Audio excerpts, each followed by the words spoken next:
Good afternoon. Let's call the meeting to order. It is Tuesday, June the 11th. We're here at City Hall for our regular monthly meeting and stand for a moment of silence, followed by the pledge of allegiance.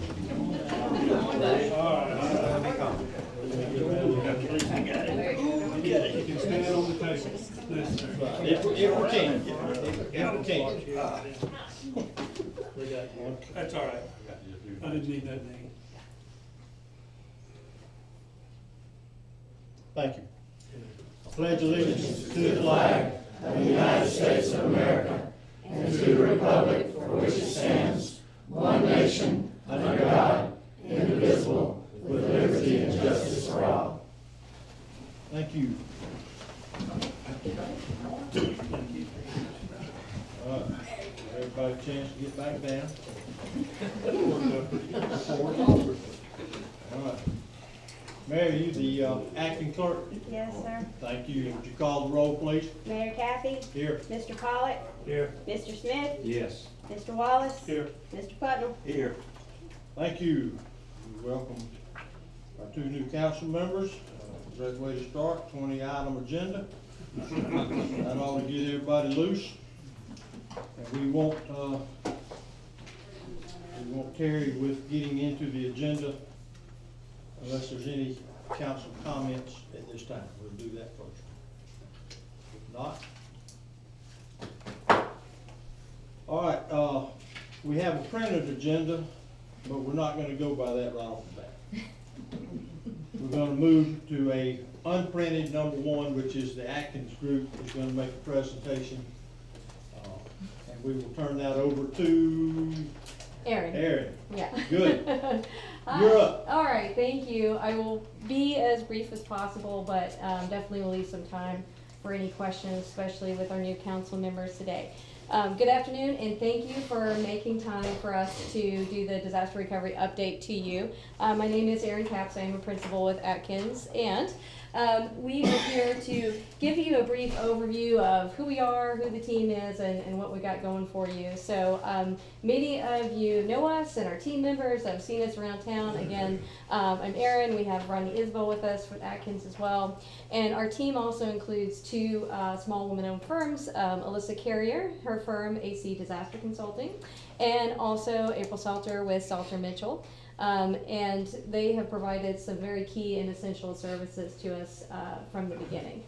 And I think many of you know that, but again, if you have any questions on that. Our contract as a whole, this was signed and put together after Hurricane Michael hit, and I believe it was November when we began the contract. It's a 3-year contract, and it covers all of the disaster recovery consulting services, including any mitigation. Once we get to HUD development, the community development block grants as well, if that's needed. And we're always looking for additional funding sources and additional grants as well for the city. So that's in a nutshell. There's a lot that goes into each of those pieces, of course, but that's the overall scope of our contract. As for where we are right now, the overall disaster recovery process is with public assistance, with what we're working through now. And this is just repairing what is damaged in the city. I mean, it's covering the debris removal, the debris monitoring, the facilities that are owned by the city that have been damaged. So that is this piece of the process, and we do slowly move into hazard mitigation or HUD funding, but this is really key and critical at this juncture, of course. And just drilling down a little bit on all the different pieces. I'm not going to explain all of the FEMA guidance and everything that we do, but this just gives you a really brief overview of what the public assistance process is and where we are. And also the timeline too. So, as you go from getting your damage assessments and declaration and meeting with FEMA, to the most important part, which is FEMA obligating money for you and actually getting to reimbursement, that process in itself, just going from obligation to reimbursement on all those projects, can be an 18-month period. And then as we move along, you get into the completion and closeout of that work, and that can sometimes take up to a year for FEMA to do as well. So again, this is just an overview of why this sometimes can seem slow and dragging on, and is with FEMA policy, and making sure that these projects are done and done correctly. And it's our job to monitor that. So what we do in a nutshell is FEMA compliance. We have experts on our team that have worked at FEMA, that have worked at the state, that have good relationships there, that have been in this business, more than 25 years. We've been working, Atkins itself, we're headquartered in Tampa. We have offices in Chipley and Tallahassee, but we've been working with Florida communities, helping them recover since Andrew. And so something that's incredibly important is FEMA compliance, because what we're here to prevent is any money going back to FEMA. That's why we're here. And to get that reimbursement as well. So where we are at right now with reimbursement is 90% is eligible for reimbursement with FEMA for eligible costs, and that is for the emergency work. It is possible, and we do expect eventually, that all of the work and categories of work will be up to 90%. And the state contribution on that is also 5%. So for emergency work, what the city is on the hook for is 5%, so of the cost. And that includes our cost as well as a contractor, what's reimbursable for what we do. What the city is on the hook for is 5%. We hope that all of the categories get to that, but if it's not, it's 12.5%. Yeah, that the city's on the hook for. So of that percentage that is the city's responsibility, importantly, some of that can be met with in-kind match, with donations, and that's why it's incredibly important for us to track all the times that people volunteer to help, all the times that people make monetary donations, because that helps the city meet that match on these projects. And it is a great process to help. We always are trying to expedite the process overall. We helped to write one of the first project worksheets for all of Hurricane Michael that was obligated, and that was for the $2.8 million that the city was able to receive. That was the first of any community affected by all of Florida from Hurricane Michael. The city received that first. And it was also one of the fastest obligations that the state of Florida has ever done for that, for $2.8 million. So I think that just speaks to the fact of our team, and also the city as well. Everybody here that has been working and helping and pushing and doing, it goes recognized, and we appreciate that. Then I wanted to go through a little bit of kind of where we are with the overall damage assessment. It's at $188 million. That's damages from Michael to the city. That is a lot. That's a lot of projects to go through. For debris, we have 40,000 debris tickets that we've gone through, reviewed, quality controlled. That's a lot. Where our projects are at, we have 51 developed, and those can range from $300,000 project to $5 million project, and it's different ones throughout the city. It's can be the jetty, it's the lift stations. We have the entire list. If anyone ever wants to look at that or has questions of us, happy to go through those. But that is the process overall. As we look at what's damaged, we meet with the state and FEMA, we put together a project worksheet, and then we send that up, make sure everybody agrees on it, and they say, okay, we agree, here's your money, and you can start to draw down on it. It is a reimbursement process, it is a slow process, and that was incredibly simplified what I just went through. A lot of that takes a lot of back and forth on each of those 51 projects, so you can spend a lot of time on just one as an example. I have reimbursement up there because I want to talk about what's being reimbursed so far, which is approximately $7.5 million that the city has received, and also we are at about $2.5 million in donated resources, and both of those numbers are going to keep growing exponentially, but that's where we are to date, an approximate. And I just want to talk a little bit about reimbursement too, and emphasize that we know that that's key. We know that it's hard. I know that doesn't help. It's as much as we can do, we're always trying and fighting and trying to get money as quickly as possible. And the reason that you have contractors like us on your side is because we've been through this. We've been through it at the FEMA side. We've been through it at the state side. We've worked with communities in the same place that have been devastated by disasters. And so we recognize how important that is to get that money flowing as quickly as possible. And to that end, we have also worked with FEMA in increased costs where they said, okay, well, maybe this isn't eligible, or well, we looked at that and we don't think the damages are worthwhile. I mean, just one example, we were able to get from, it was at $0 and we increased it to almost 400,000. I mean, that's just one small example where it was $400,000 that was going to be left on the table if it was just FEMA coming in and writing things. So, you know, we do like working with the state and FEMA, but the reason you have us here is for that help. It's just kind of like, you know, you need the IRS for your taxes, but you wouldn't have them do your returns for you. So, with that is the end of my very brief presentation, but we are here, we are working and working with you and appreciate the time. Thank you. Thank you. As always, when we have an agenda item and someone makes a presentation, any questions concerning Atkins or what they do, how they do, who they are, why we have them? I've got a quick question. Aaron, the way when we started this, I understood everything is that just about all of your time would be eligible for reimbursement. So city's cost might be $10 an hour for the folks working on projects. Has that been going as planned? Or Yes. Any hiccups with that? Yes, no hiccups. No. Right. No, and so yeah, and I know it's a little difficult because it is a reimbursement program, but we are also tracking our time and we're very careful with that and explaining what we're doing so that our invoices get submitted up to FEMA as well, to the city, so they can say, FEMA, here's this invoice, reimburse us, you know, this percentage on this cost. So. Yeah, Go ahead.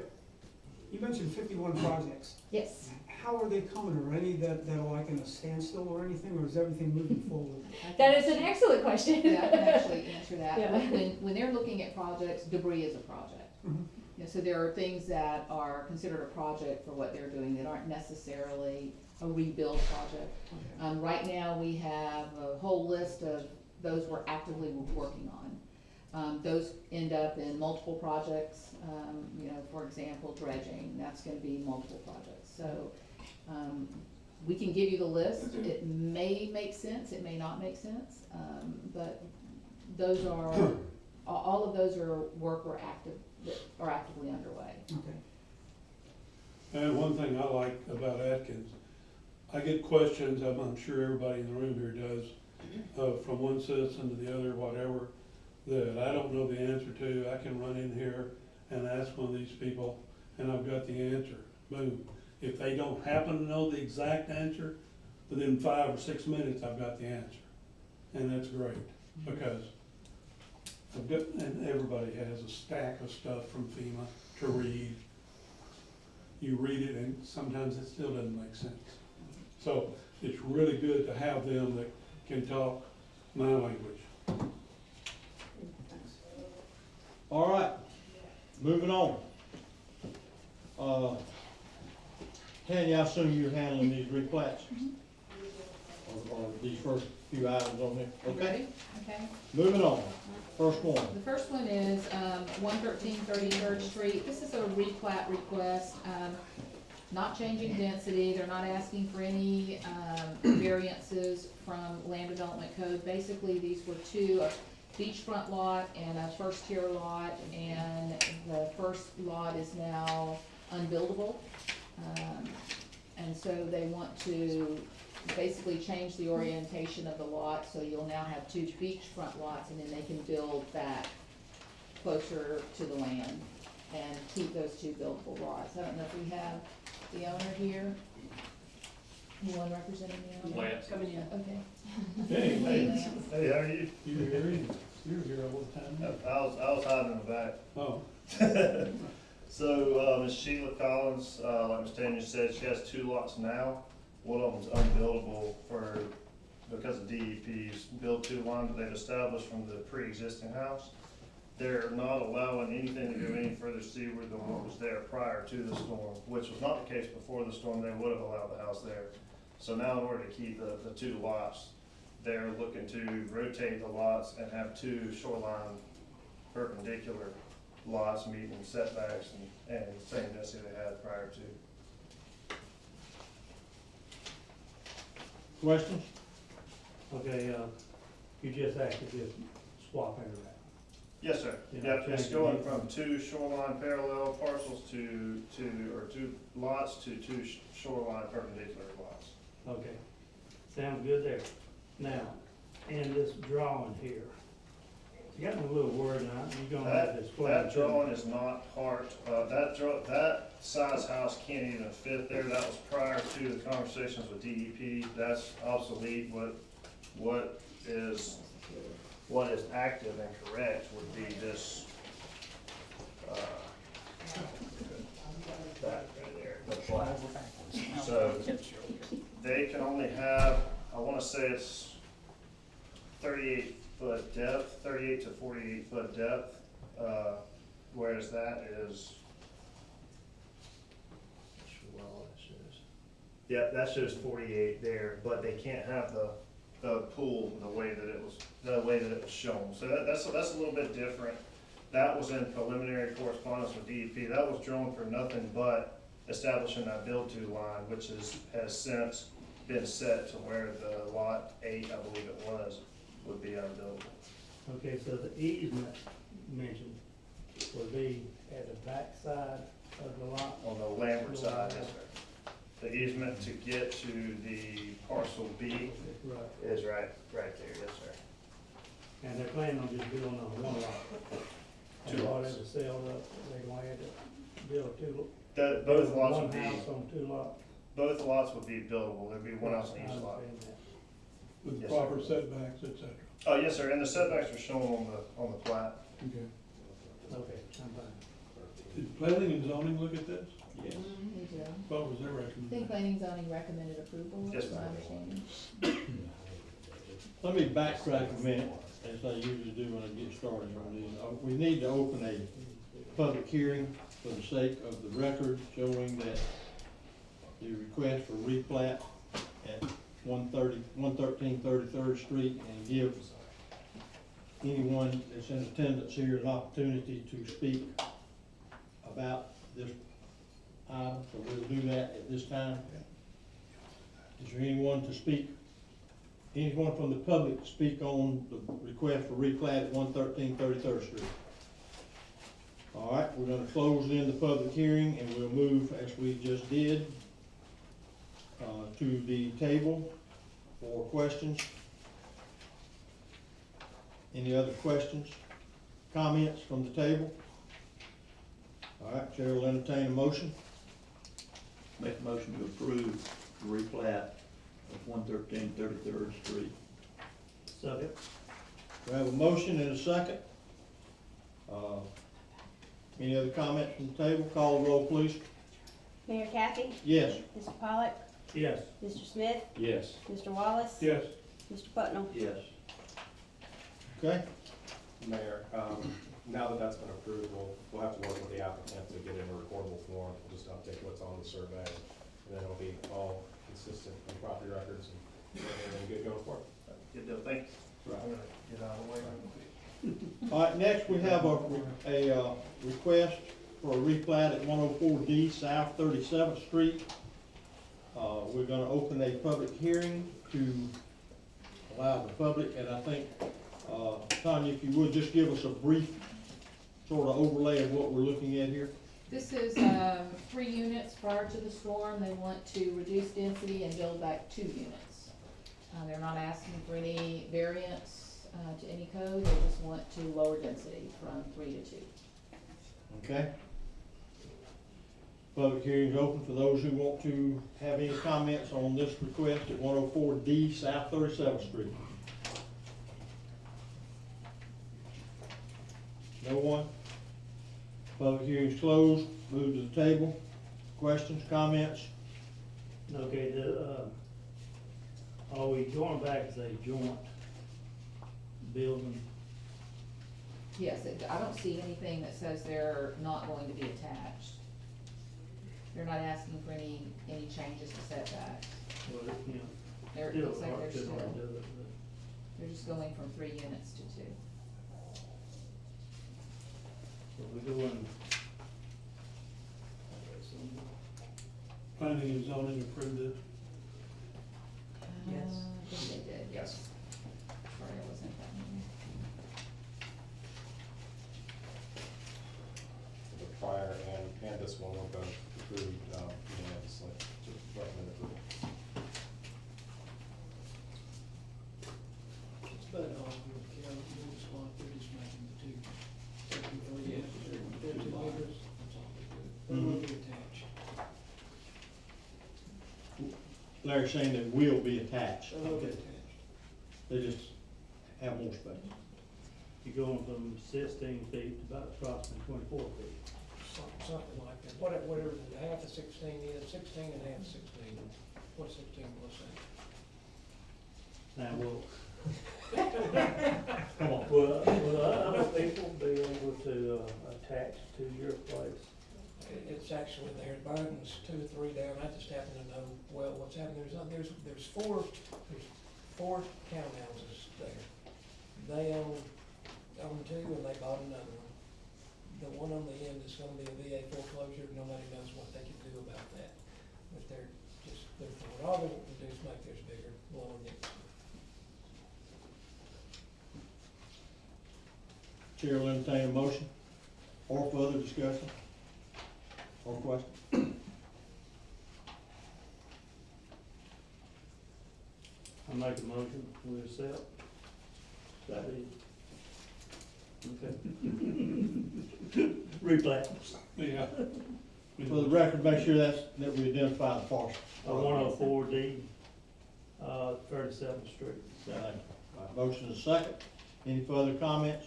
Call the roll. Mayor Kathy, Yes.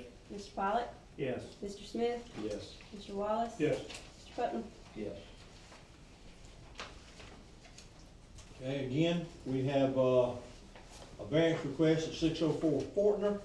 We will again open for a public hearing. And before we entertain comments, if you would, please, Ms. Castro, give us again just a summation of that. This is a variance to increase a deck size. It was 5 feet wide prior to Hurricane Michael, and the owner wants to increase it to an 8-foot deck. That would require a side setback variance of just over 2.5 feet. Okay, we will, open the public hearing, and anyone here wishing to speak on that request at 604 Fortner, please do so. Just a question there, when somebody does that and asks for a variance, do the neighbors have to get notified and approve that? Before it comes to the board, They are they are Yeah, notified. usually they are notified. They don't have to approve it, but they I are mean, the notified, neighbors have to know yes. about it. Mhm. Okay. And there's a sign up front. So, All right, is there anyone here to speak or chooses to speak? You do? She's here. Oh, okay. I'm the homeowner. I Okay. just, so before the storm, it's just a very narrow porch and my roof was blown off and everything. It just, I use it as a rental as well, and it just was always very unsafe to have that narrow of a, so I'm just looking for a couple extra feet, just to make it a little more safe for tenants and myself. It's a duplex, so I live there too, so. That's all. Thank Okay, yes, yes, ma'am. We've gone over this type of variance many times in the past, and I have 3 5-foot wide decks. As you all know, I'm a little bit unsteady on my legs, and I have absolutely no problem maneuvering on 5-foot wide decks. So we need to be consistent with denying this, because once you open that can of worms, then the worms are everywhere. All right, any other comments? I can't see you, speak up. Okay, we're gonna close the public hearing and return to the table, and open that for discussion from the council. Again, the request is that, variance for is it 2.5 feet? Is that basically what it is? 2.5 feet variance. Mhm. planning and zoning board on this one recommended denial. There just wasn't really information available at that meeting to explain why there was a special need for this property for the variance. They denied it. They denied it. There wasn't much information available at that meeting though. It's a duplex. You do on Faulkner, and the way you walk to the second duplex, you have to sort of walk by the first one. And I looked at it, I don't think it's quite 2.5 foot on my tape measure, but I think that's what she wants to do is walk by one to get to the other, so. Yeah, and one And it's a end, deck, it's not filled up, it's about this high. yeah, and it's uneven, it's what, the lot is, it's not even, wouldn't even be 2.5 feet the whole way, cause the lot is not straight back, so. Okay, I understand what you wanna do. I understand why you wanna do it. But my position is that unless there's something more than that needs to be wider to encroach on that setback, for me, is that I don't see that as something that I can support. I don't see that as any type of hardship case where we would need to grant a variance to that particular setback. And again, just as a reminder, for variances, you're looking for something that's unusual about the property, not about the use of the property or the owner, but the property itself, that would create a special hardship that the normal rules would apply. All right, additional comments? If not, we'll entertain a motion.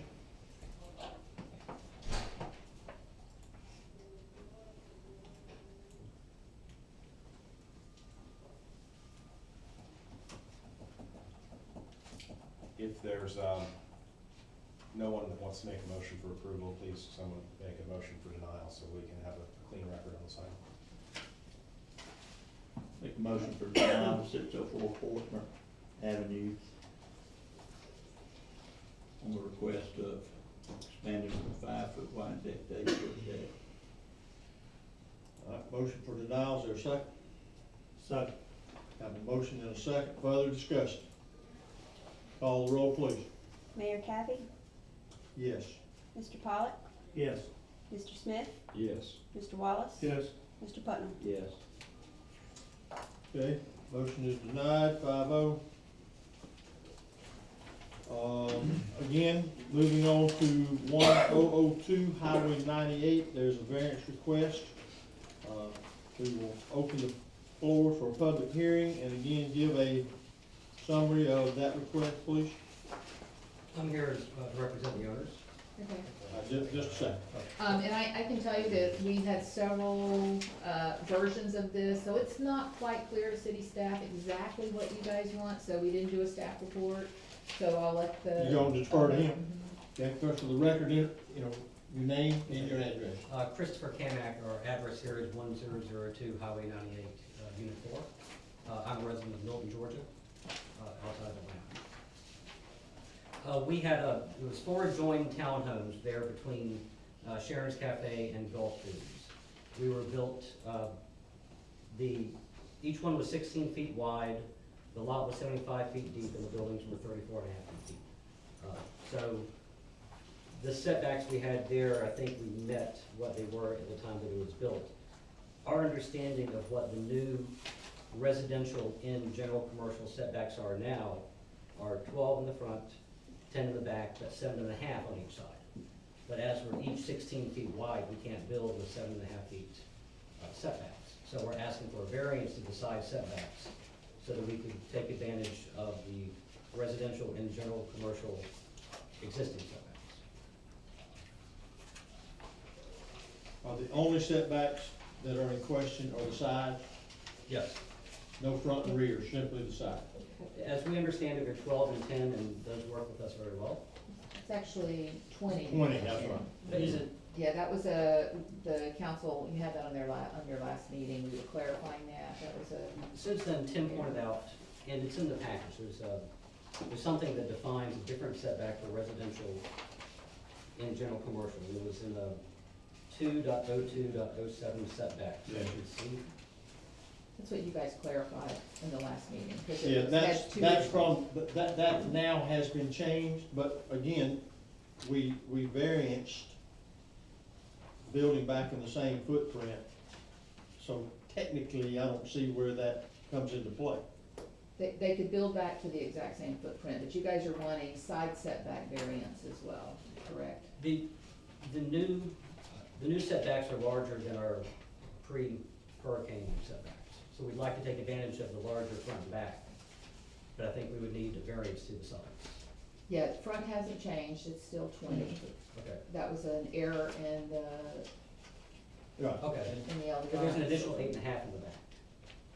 Because ours was at 18.5, and I think it's now 10. But if you're building back in the same footprint, those setbacks have already been varianced.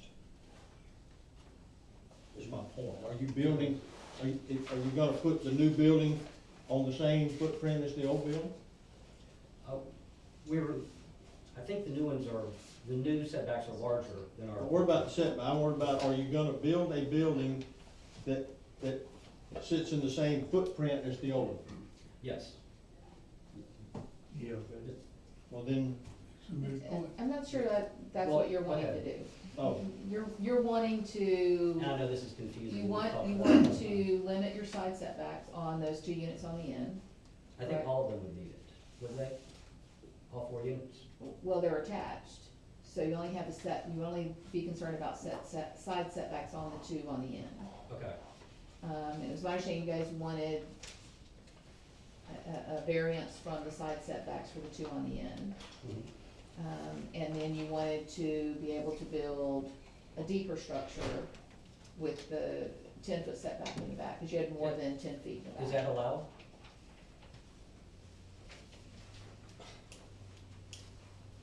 it's simple if you're gonna build back in the same footprint. Yeah. I guess that's what I'm trying to say. That has been approved back months ago. Now, if you're wanting to do something different than what was there in terms of size, Mhm. front, rear, it doesn't really matter where, front, rear, side, doesn't matter. Then that's what we need to know, what it is that you're trying to put there. What building, if you're not going back in the same footprint, then what are you wanting to put there? That's my question. Okay, there'll still be townhomes. We'll still go in, the frontage will be the same, the sides will be the same. I think there's more space behind us to go to the existing setback, so it would be a deeper structure. And still meet the setback. Yes. Okay, well, that seems pretty simple. Well, I mean, and that's just it. If you're gonna build and meet current code, that's Yeah. not a variance. You can I was go gonna say, that doesn't even need to be. But it was my understanding you guys wanted side setback variances, but, It was, the way we understood it, we could build to the exact dimensions of what our pads were. That's correct. But the rear setback, current setback is further back from. where- Sound like to me you need to bring a site plan in here, to look at what we're doing. I think there is one in the packet. Oh, I missed. What page is that? There's no, I didn't see one. Oh, no, it didn't make it. no, it didn't make it. Oh, apologies. I Yeah, thought everything- But I think that's all it needs to do. yeah, that's why I said we couldn't do a report, I because it wasn't understand. I clear. fully understand. But if you're not asking for a variance, now you're closer than 20 feet to the front, I believe. Yeah, just a little bit, just a Yeah. couple of feet. So that's the issue, if you change from your original footprint, then you have to comply with all setbacks currently on the books. So that would be 20 in the front, those 2 end units, 7.5 from the side, and then 10 from the back. So if you can build what you wanna build within But so that then is the dimension. variance to get that 7.5 side setback. You don't need it. You don't need it. You know? No, You need, the more you talk, the deeper this is getting. I'm sorry. And- Bring us a site plan. Yeah, Okay. I think if you just take a site plan to the administrator, that it'll be, then we'll have something to look at, and I think we're talking in circles. Okay, well, I hope I haven't wasted everyone's No, time. you haven't wasted our time. So let me just ask, for clarification, Nick, so if The owner brings the site plan in the next couple of days. I'm gonna ask at the end of the meeting to do a special meeting on some other items. Can we put that on the special meeting? So that we don't have to make him wait? So that really is a notice question. It sounds like we've done notices on all these variances previously, and we would have another meeting coming up soon. How soon will that special meeting be? I'm gonna try to get it at the end of this week. I would recommend against that, because it's not just a matter of delaying the decision. At this point, it's still unclear what the request is. I would We'll read just it. put it on the next regular meeting agenda. Yes. The next city council meeting, or But do you understand what we need? I think we're going to get, we're gonna get a survey, and we're gonna draw out where we want the building, and I guess we're gonna see if we're happy with that or not happy. Yeah, I- you I got, know- There you go. Okay. I'm a little lost in one thing, where you got your request here. It shows, 12 feet in front, 10 feet in the rear, 0 on the left and 0 on right. Yes, sir. In the footprint you have now, Mhm. how much do you have? 0 side setbacks, 16 front, 18 and a half rear. Sir, this is the way that the property looked prior to the hurricane. Correct. Take a look at this. This will help explain what the situation used to be. Mhm. It's pretty much That's what I built thought right to too, the so, side. yeah, Yeah. right. Upside. Yeah, it already went there. Meaning, okay, we're gonna move on. You good? Very good, I'm good. Everybody good? I got a question. Yeah. Clarification question. So, telling my clients to steer them in the right direction. On the footprint, building back in the same footprint, meeting the same setbacks you had prior to the storm. If someone does not go further in width, but they have room behind or in front, and they elongate the structure with the same side setbacks, how is that, does that kick you out completely, or is that? Well, it kicks you out based on what we said, what we passed. What we passed was Same footprint? same footprint. Okay. If you get outside of that, then you gotta come back and, few drawings and all. and go through another procedure. That's what I understood, I just want to. But it kicks you out from being just exempt, I guess, for the best way to say it. Okay. Okay? I appreciate it. You good? Okay, thank you. All right, moving to 414 Highway 98, again, we'll open the public hearing and, for discussion or comments on 414 Highway 98, again, please help us there. Okay, this was a duplex, attached duplex prior to the storm. The owners are wishing to build back, 2 single-family structures, which would require, setback variances. This is the one we had before. Yeah. Yes. Okay, all right, I'm just trying to.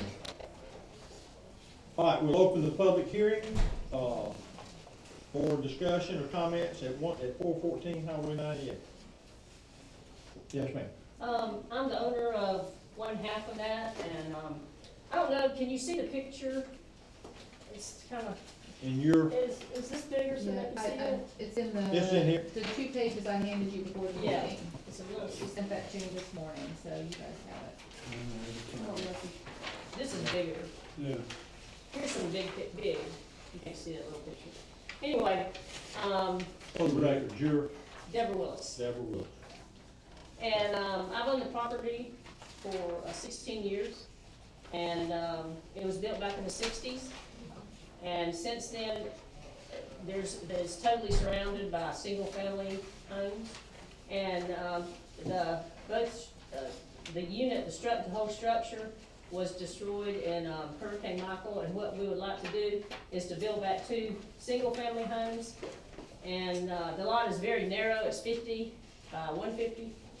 And what we would need is, and it's written, I read under the staff recommendation in the agenda, and that's not really accurate. There's nowhere there would be 5 feet between structures. If we got, I'm asking for a 2.5 foot variance on the east and west of the house I would build, and my neighbors are doing the same. We have plenty of room in the rear and in the front for the setbacks. If you were to give us a 2.5-foot variance, each of us in the middle, we'd have 10 feet between structures for fire code. And then if we got the 2.5 on each side, there'd be 5 foot to the property line, and then another, the neighbors have another 7.5, so there'd be 12.5 feet between structures, with our neighbors. So basically, that's what we're asking for. Okay. We both wanna build, I'd like to live down here, so we're ready to build, so. But we can't do it, on that lot without the variances. Thank you. Others? Anybody else now? While we got the public hearing open? Why Yeah. couldn't it be built back to where it was? Because we want to be separated. Well, that's what I'm saying, you gotta change the footprint then, so you're not Right. gonna meet the new code. That's already been passed months ago, that you had to be able to put it back to the footprint, right? We have to have the variance to to be separated Right. because of the fire code. Yeah, this is an application we originally looked at about a month ago, and we didn't have a full set of 5 council members here, but just a reminder that ordinarily this would be a difficult case to make on variance, but what's beneficial about this is the townhomes, that actually doesn't meet the land development code rule requirements currently. This is a way to get the property into compliance on the way it's used. It would involve a variance on the setback, but that does provide some support to approving this setback on here, this variance on the setback. All right, other comments before we close the public hearing? Just Last chance. Yeah, go ahead. What would the width of the new structure be? 15 feet. 15 feet, Go ahead and correct me. okay? Just going by memory from a month ago. Yes. If this is given a variance, I think it's important to remember that just because the structures here in town have been blown away or demolished because of the storm, that doesn't change what was on the property to begin with. This was platted for a duplex. It doesn't matter about the single-family homes around it. It was platted for a duplex. It's made for a duplex, and if you now change it and grant a variance to build detached single-family homes, then how are you gonna say no to the next one that comes around? Cause I can think of several right offhand that are in the same boat. So, you're wanting all this stuff to be conformed, it doesn't make sense. Any other comments? I have another comment. Well, you've spoken once. Oh, I If it's can't- brief, you can't- if it's brief, you can't- if it's brief. okay. It's not a rebuttal, now remember, we're not here to No, I just, rebut. yeah, okay. We're here to just, I just Make your wanted to say that, when it was built back then, it didn't have all those residential homes around it, and it's not like it's a string of 12, 20, or even 6. It's one structure. we see you draw. Okay. Thank you. Is there a hardship in having a duplex rebuilt? I think it's just a simple request of trying to split it, and, she had never mentioned My anything understanding about is it. for a variance, that it needs to be a hardship. Yeah, that's what he said, why mine was denied. All right. It's very narrow and long, the property. Okay, other comments during the public hearing now? Last call. Okay, gonna close the public hearing, go to the table. Open the floor for those who have a comment about the request for variance to split or give the 2.5 feet for the single-family homes instead of requiring a duplex, or not requiring, but allowing a duplex. Well, I guess I can be first on it. I was, I'm big time in building in own footprint. I remember years ago, we've had problems when splitting lots that is smaller than what the lots was in the area. We spent a lot of money fighting that. And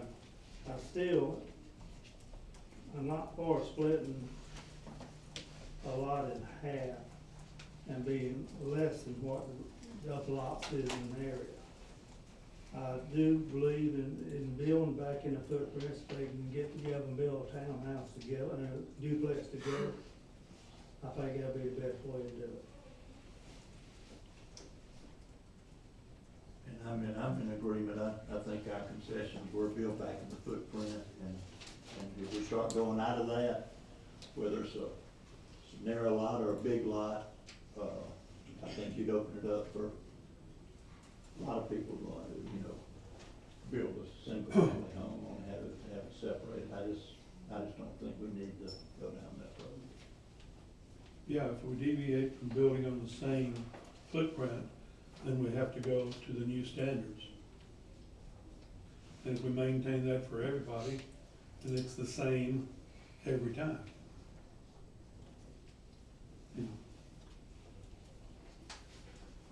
Well, I'm not into that we got a one shoe size fit all government right now, so, when I look at this and I look that it is a non-conforming structure as it exists, and an opportunity, what I see is not harmful in any way, conforms to everything around it. Yeah, it does have some differences in terms of, but it's not October 9th, 2018. So I think that in this case, I don't think there's any precedent. I think everything stands on its own. And from what I see, I think that it merits allowing that. So for me, I support that. Mr. Smith, you got any comments? Yeah, I do. The neighbors, I don't think the neighbors want it. They contacted me and I've been up and looked at it. That means a lot to me. I mean, they could probably get the neighbors along with it, ma'am. I would probably say the same thing. Your neighbors, they don't want it. The neighbors on the east side sent, That Ms. is, Castro, they sent you a positive statement about it. Adrian, I don't know if those were in the packet, who put those in the packet? Yeah, they're not in there. They're not in here. There's no comments, other than that, I also got a, email from the lady. yeah, I do. And the husband called, so, I just, All right, and the fire, this is with the fire, this is where Linda used to live. I helped you put the windows on your house. And the neighbors on the west side, if I'm not mistaken, bought that corner lot. They trying to. Yeah, so they now got 100 feet of, I mean, they got plenty of space. They're trying to buy that. He told me that if they could get y'all could go together and buy that lot, then y'all could build two houses. He was trying to buy it with, you already. He's trying to buy the corner lot. Yeah, so y'all could fit it up where you can build a house without setback. Where you have plenty of room to build your duplexes, or build two single houses, if you own the 3 lots. Where you at? Oh, yeah, he did ask me, did I wanna buy that lot, but we can't afford to buy that lot. And he's trying to buy the lot on the corner. all right, any other comments Trying from to the go table? next to us. I think if we change from what we've been talking about for 30 minutes, if you build on the footprint, you're okay. If you don't build on the footprint, then you have to go by the new standards, and you have to go through the building department, and you have to see the engineer, and they're gonna say, no, you can't do that. I think, am I wrong with the other council people? What do you think about that? I think you already commented. Well, everybody had, Okay, okay, everybody had. then let's vote on it. All right, Chair will entertain a motion.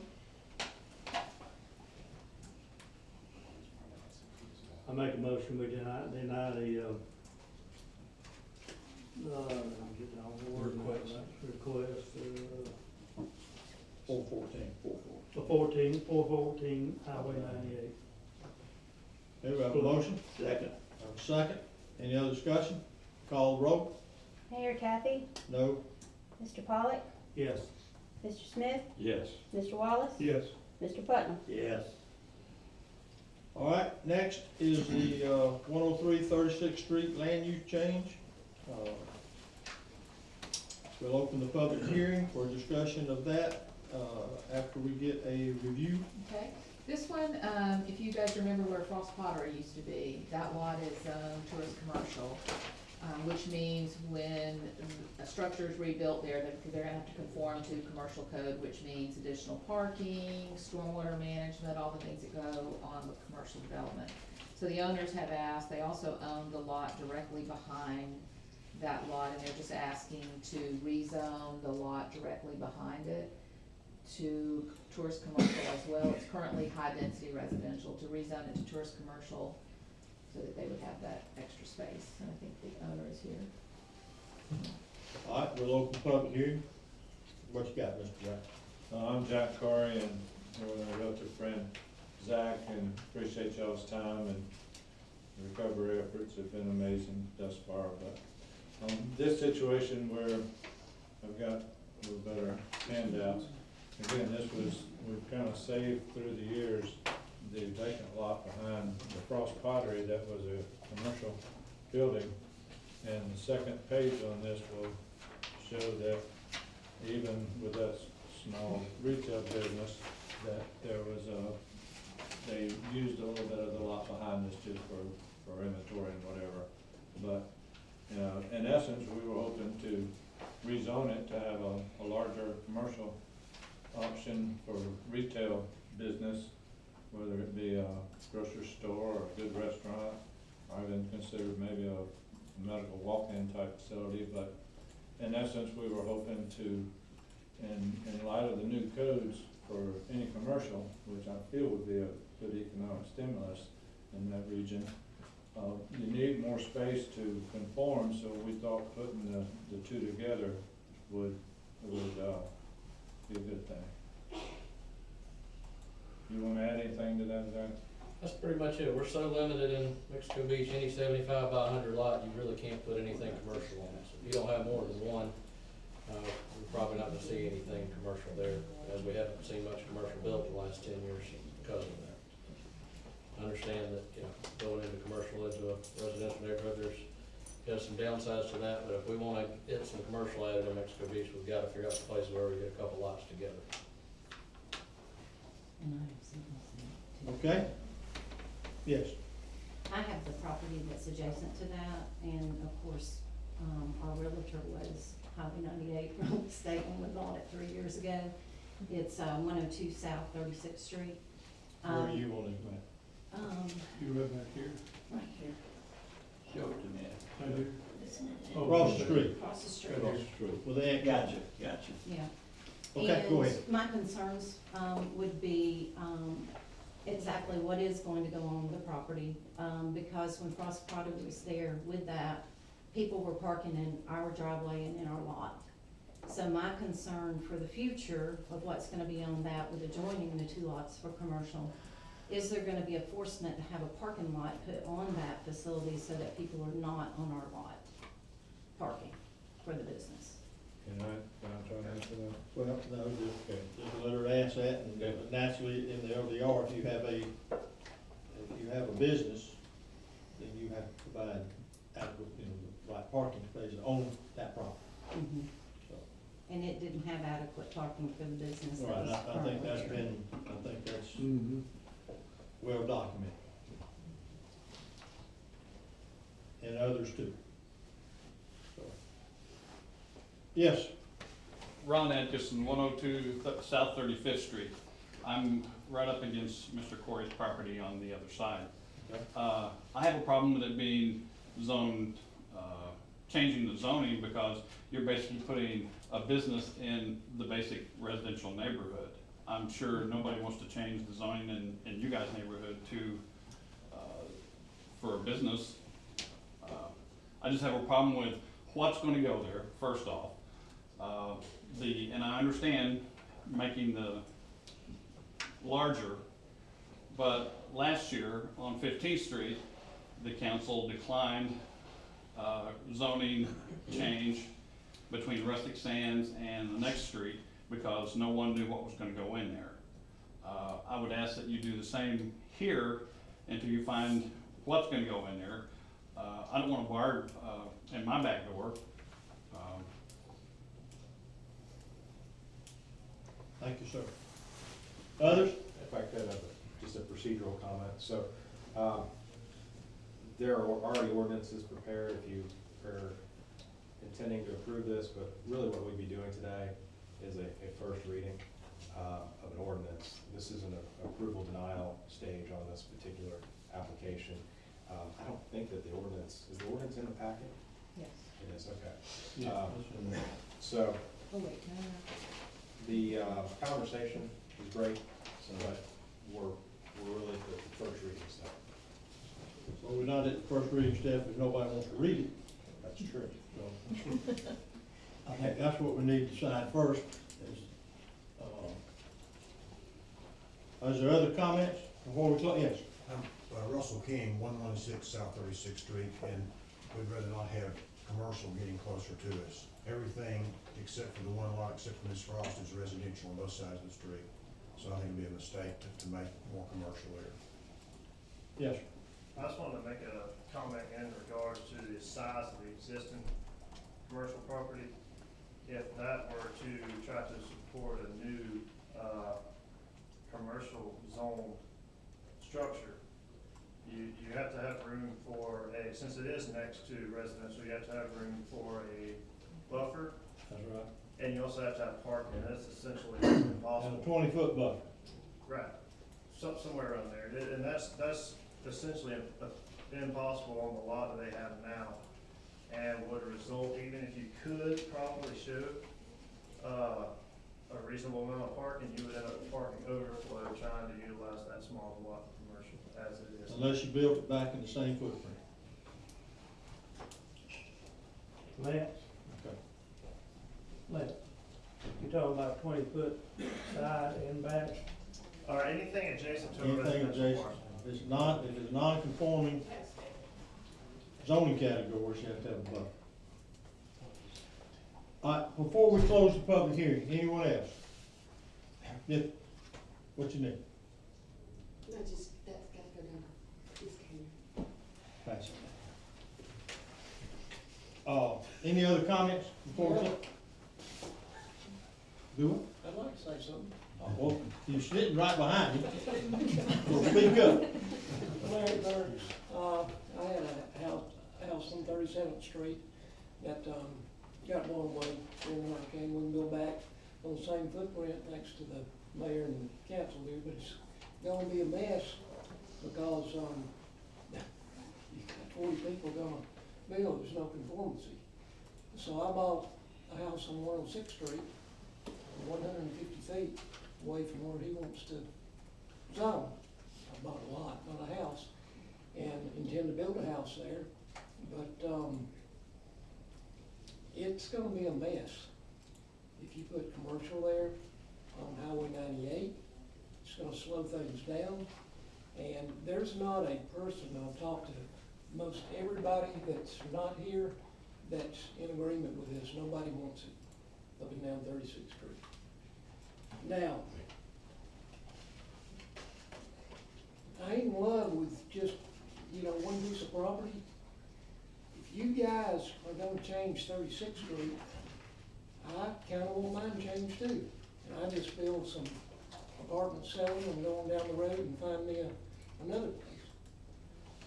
So what I'm saying is, if you're gonna do it for one, you might need to do it for everybody. And I won't be the only one. Thank you. Okay. All right. Again, anybody? I guess I need to turn all the way around. Okay. All right, closing the public hearing. Moving on to the table. Open the floor for discussion from the council. Now, as we have been advised that there is an ordinance, but it doesn't prohibit us from deciding whether or not we want to read it or not. So I think it's appropriate to at least discuss how we feel about what we have before us. Yeah, there are actually two ordinances. There's a change to the future land use map and the comprehensive plan, and then there's a rezoning ordinance. If you're inclined to do the first reading, we'll do the the future land use map, comprehensive plan, ordinance first. They're simple titles, they just describe the category changing from tourist residential to tourist commercial. If you prefer, we could delay the first reading since the ordinances didn't make the packet, but it's only first reading, so if you want to do a first reading today, I'm comfortable with that. We'll have newspaper notices published for the second reading. And the reason for the ordinance is this is a land use change, different than those before it. Correct. So, you know, everything that we've discussed prior to this one is a variance request or replat of land use change. Is proper protocol is what we're being discussed.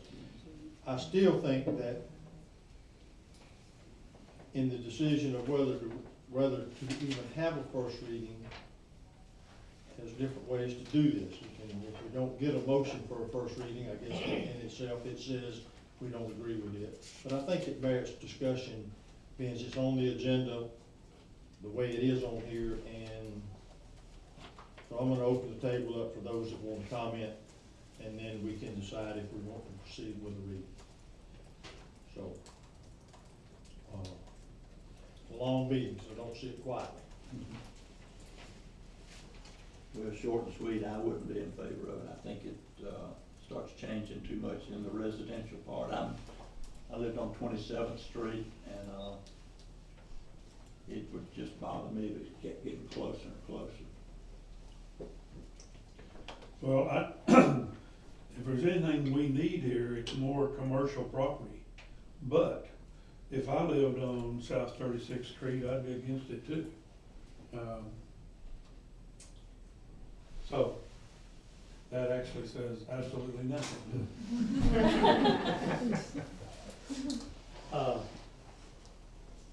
I need to learn a little more about the both of them, I want to understand more before I say anything about what I would do, what I wouldn't do.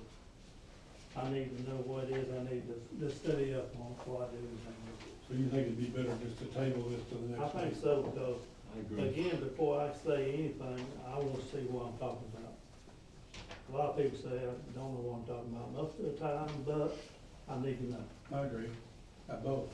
Yeah, it would be good to know, obviously you can't put a big restaurant or something there, but there may be some office uses, some smaller uses that might actually fit on this footprint and utilize that commercial designation. I'm not sure about that. But that's not what's before us, it's a land use change. You know, a land use change, it could be a gas station. You don't put down there that if you're gonna make a residential to a commercial change, that it's gonna be, you can only put this. I agree, my point So you is, can't do that. I'm wondering if this commercial aspect can even be utilized based on the parking and the setbacks and stormwater. And it may be for certain lower intensity uses, but it or may really just be too small. Well, my comment is, there's no question about the need for commercial, but a blanket, open book, land use change in this area is not something that I think that, I certainly can't support that. It's, if I knew maybe more about what they wanted to do, but on the speculation of that it would be this or that, or,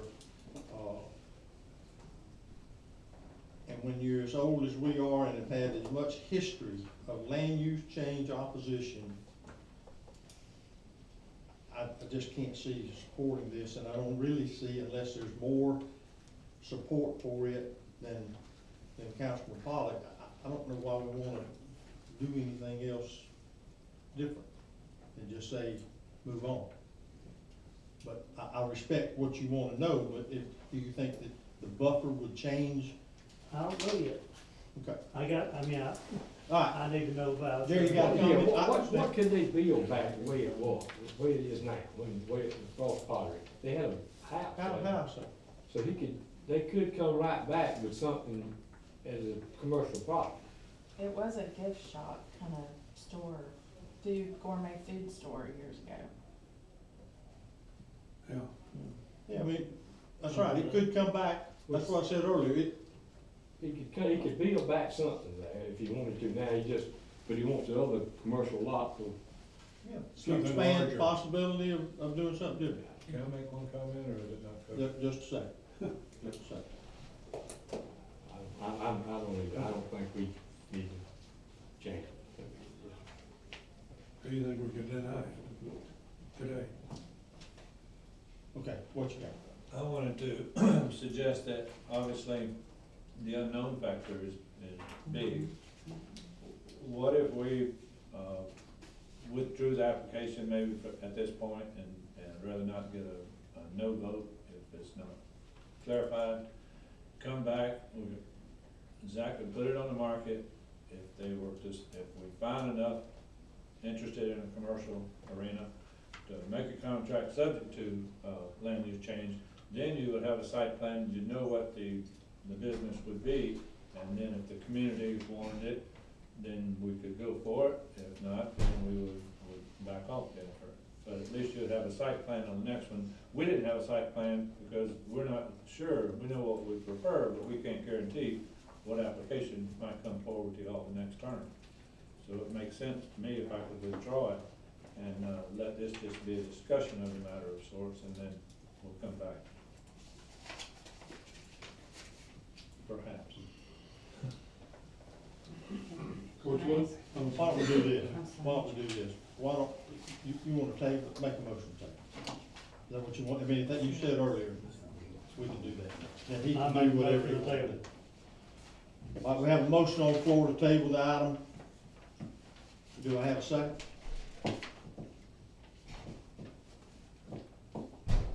Motion dies for lack of a second. Do I have another motion?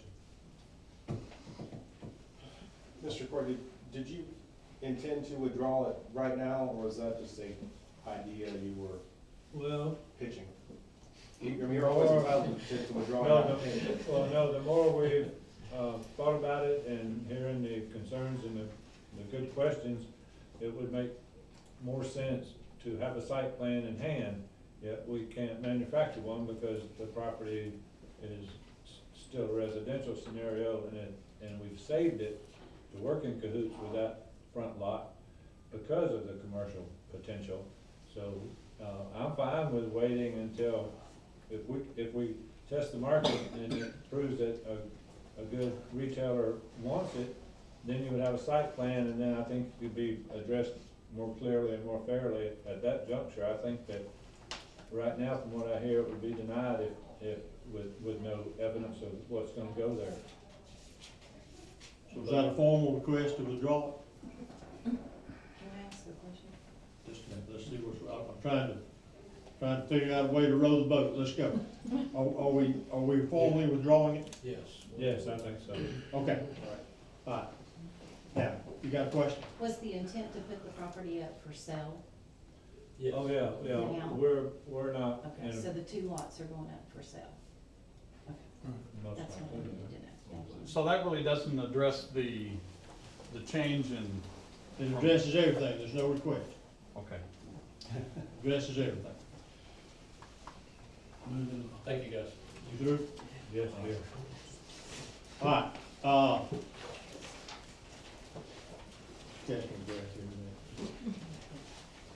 All right, we got some, Letting somebody else. oh, I understand, all right. You understand.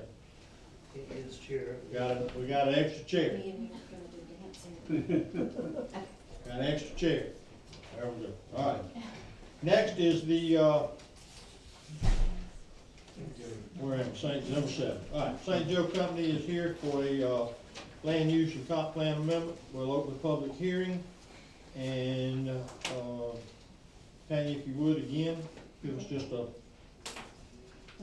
You also have an ordinance in the package, and as I understand it, the St. Joe Company wants to, change density on the original, ordinance for that property. And I'll let the St. Joe Company address that. Very quick procedural introduction. This one's a little different than the prior. This is a transmittal hearing step, so it's not an approval, but it's also a little more than a first reading. So if you are inclined to approve this, what will happen today is it would get approved, a first reading of the ordinance, then we mail it off to the state, They spend about 30 days reviewing and analyzing it, and it would come back to you for an adoption hearing, probably in July or August. Probably August. Okay? Bridget Priest is here with St. Joe Company. We'll let you have the floor. Thank you, yes. We have been working with, the city and staff on a development program for some housing on the north side of Highway 98. We had previously shared that plan with everybody. It was approximately 750 units in a mix of apartment housing, townhomes, and single-family detached homes. As we got further into our planning process on that, we remembered that there was some sub-area policies in the current comp plan related to this property that were adopted back in 2006, over 13 years ago, when the property was being annexed into the city, and the land use change from what it was before to tourist mixed use was adopted. At the planning commission meeting, there was a lot of question about why the development program limit was put in place at that time. And at the planning commission meeting, I did not have a lot of information on that.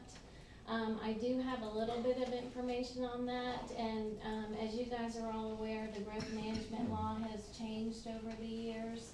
At the time that we went through that land use change, the DRI threshold was 750 units. And in addition to that, when we were going through that, there was some communication from then DCA that indicated that we had not supplied sufficient data and analysis to support the maximum land use that could be developed under that land use change. So since that time, growth management has changed. DRIs have essentially gone away, but there is still a kind of a state coordinated review process, and the limit for that is now 1,000 units. So we have, as the current situation is, we have tourist mixed use land use category, which we're not asking to change, that under which we can develop 750 residential units and some square footage of non-residential space and office space. What we're asking is to eliminate the cap so that we can develop the property within the tourist mixed use category guidelines. And we're not asking for any variances through any of that. It's just the ability to be able to plan and develop the property in accordance with the tourist mixed use category. If we keep the 750 unit cap, right now the development program that we've shared, the site plan that we've shared with everybody, shows 749 units on the north side of 98. So we would need to either go back to the drawing board and kind of redo our site plan to shift some units south, or we would just have housing on the north side and nothing on the south side.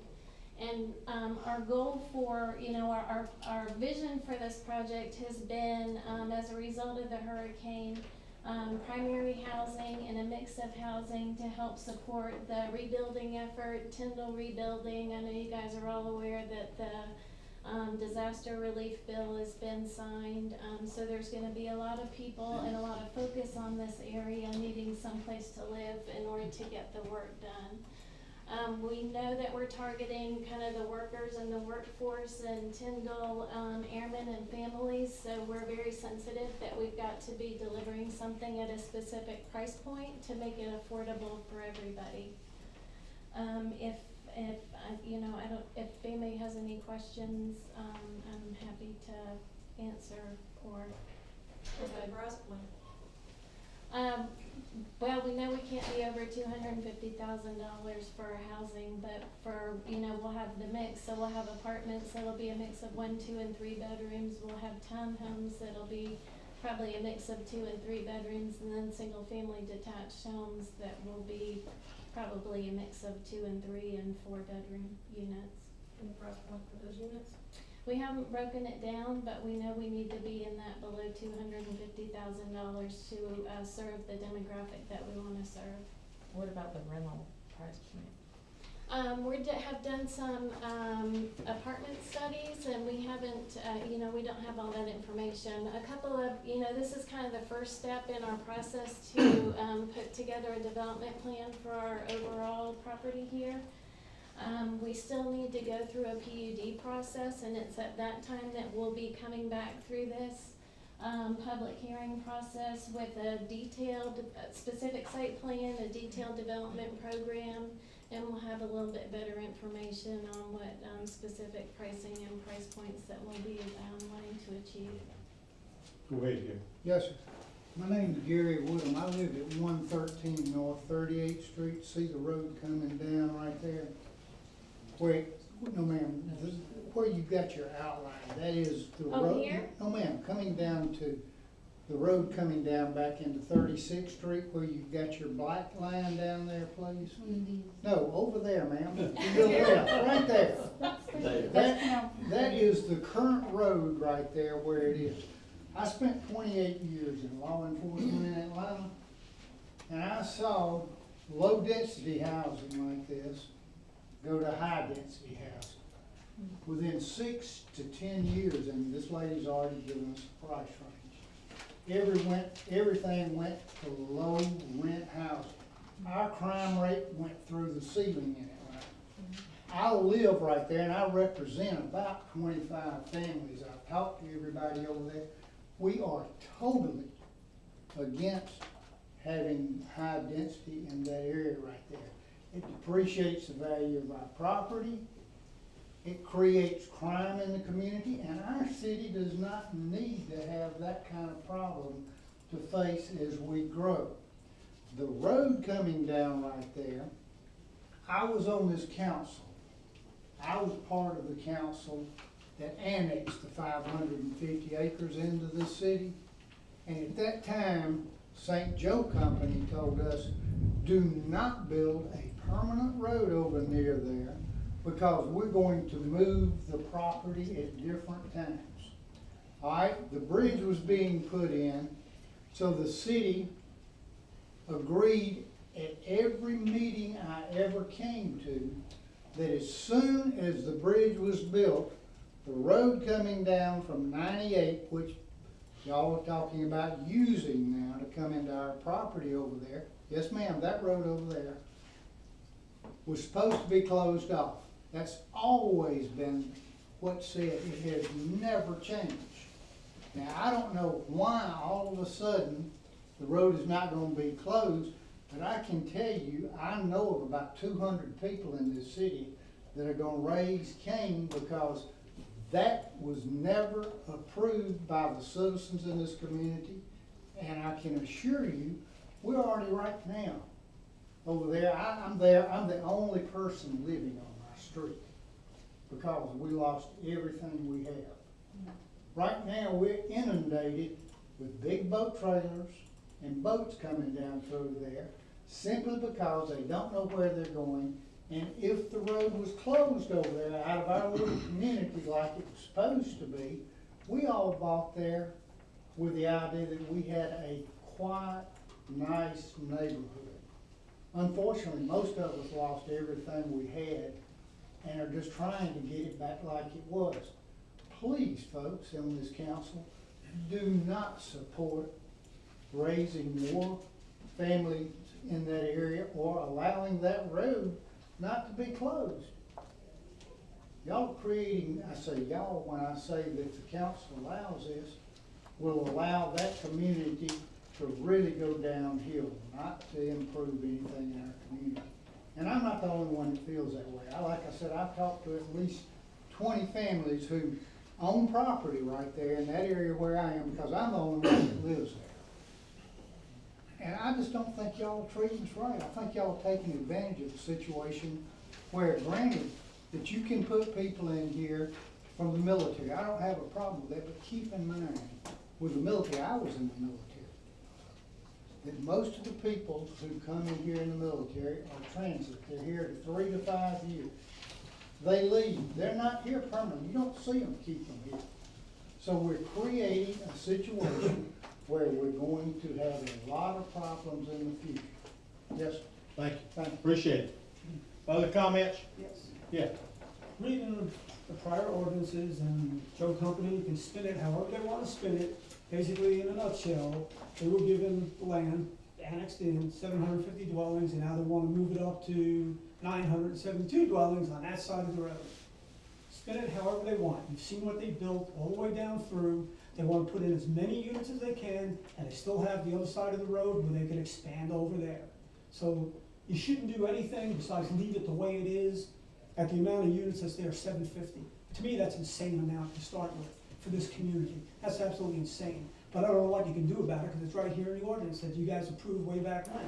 But don't let them do this. That's what's under consideration. That's what's under It consideration. hasn't been approved. So that had, even the 750 have not been approved?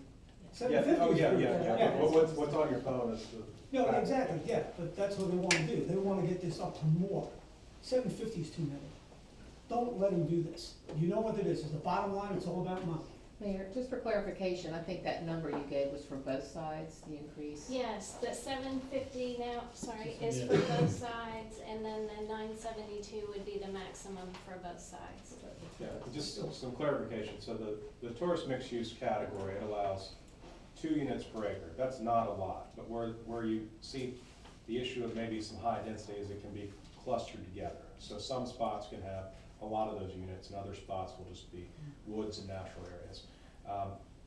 The residential units issue is pretty easy to understand, but also keep in mind that this request involves eliminating, the current rules, it's 55,000 square feet of heated and cooled commercial space, and 15,000 square feet of heated and cooled office space. So the tourist mixed use rules, the normal tourist mixed use rules that we would be going to, they don't cap those amounts. They're really just dictated by how much land you have, what's your impervious space allow, how tall can your buildings go. So it's not just the residential units, but that is part of it. Yeah. Ms. Precise, could you explain what you said earlier? You made a statement and I didn't follow it. You said if you keep the 750 cap, the site plan shows, the site plan that you showed us before Yeah. showed that there were 749 units on the north side. Right. And that you would have to shift the housing or have no houses on the south side. Right.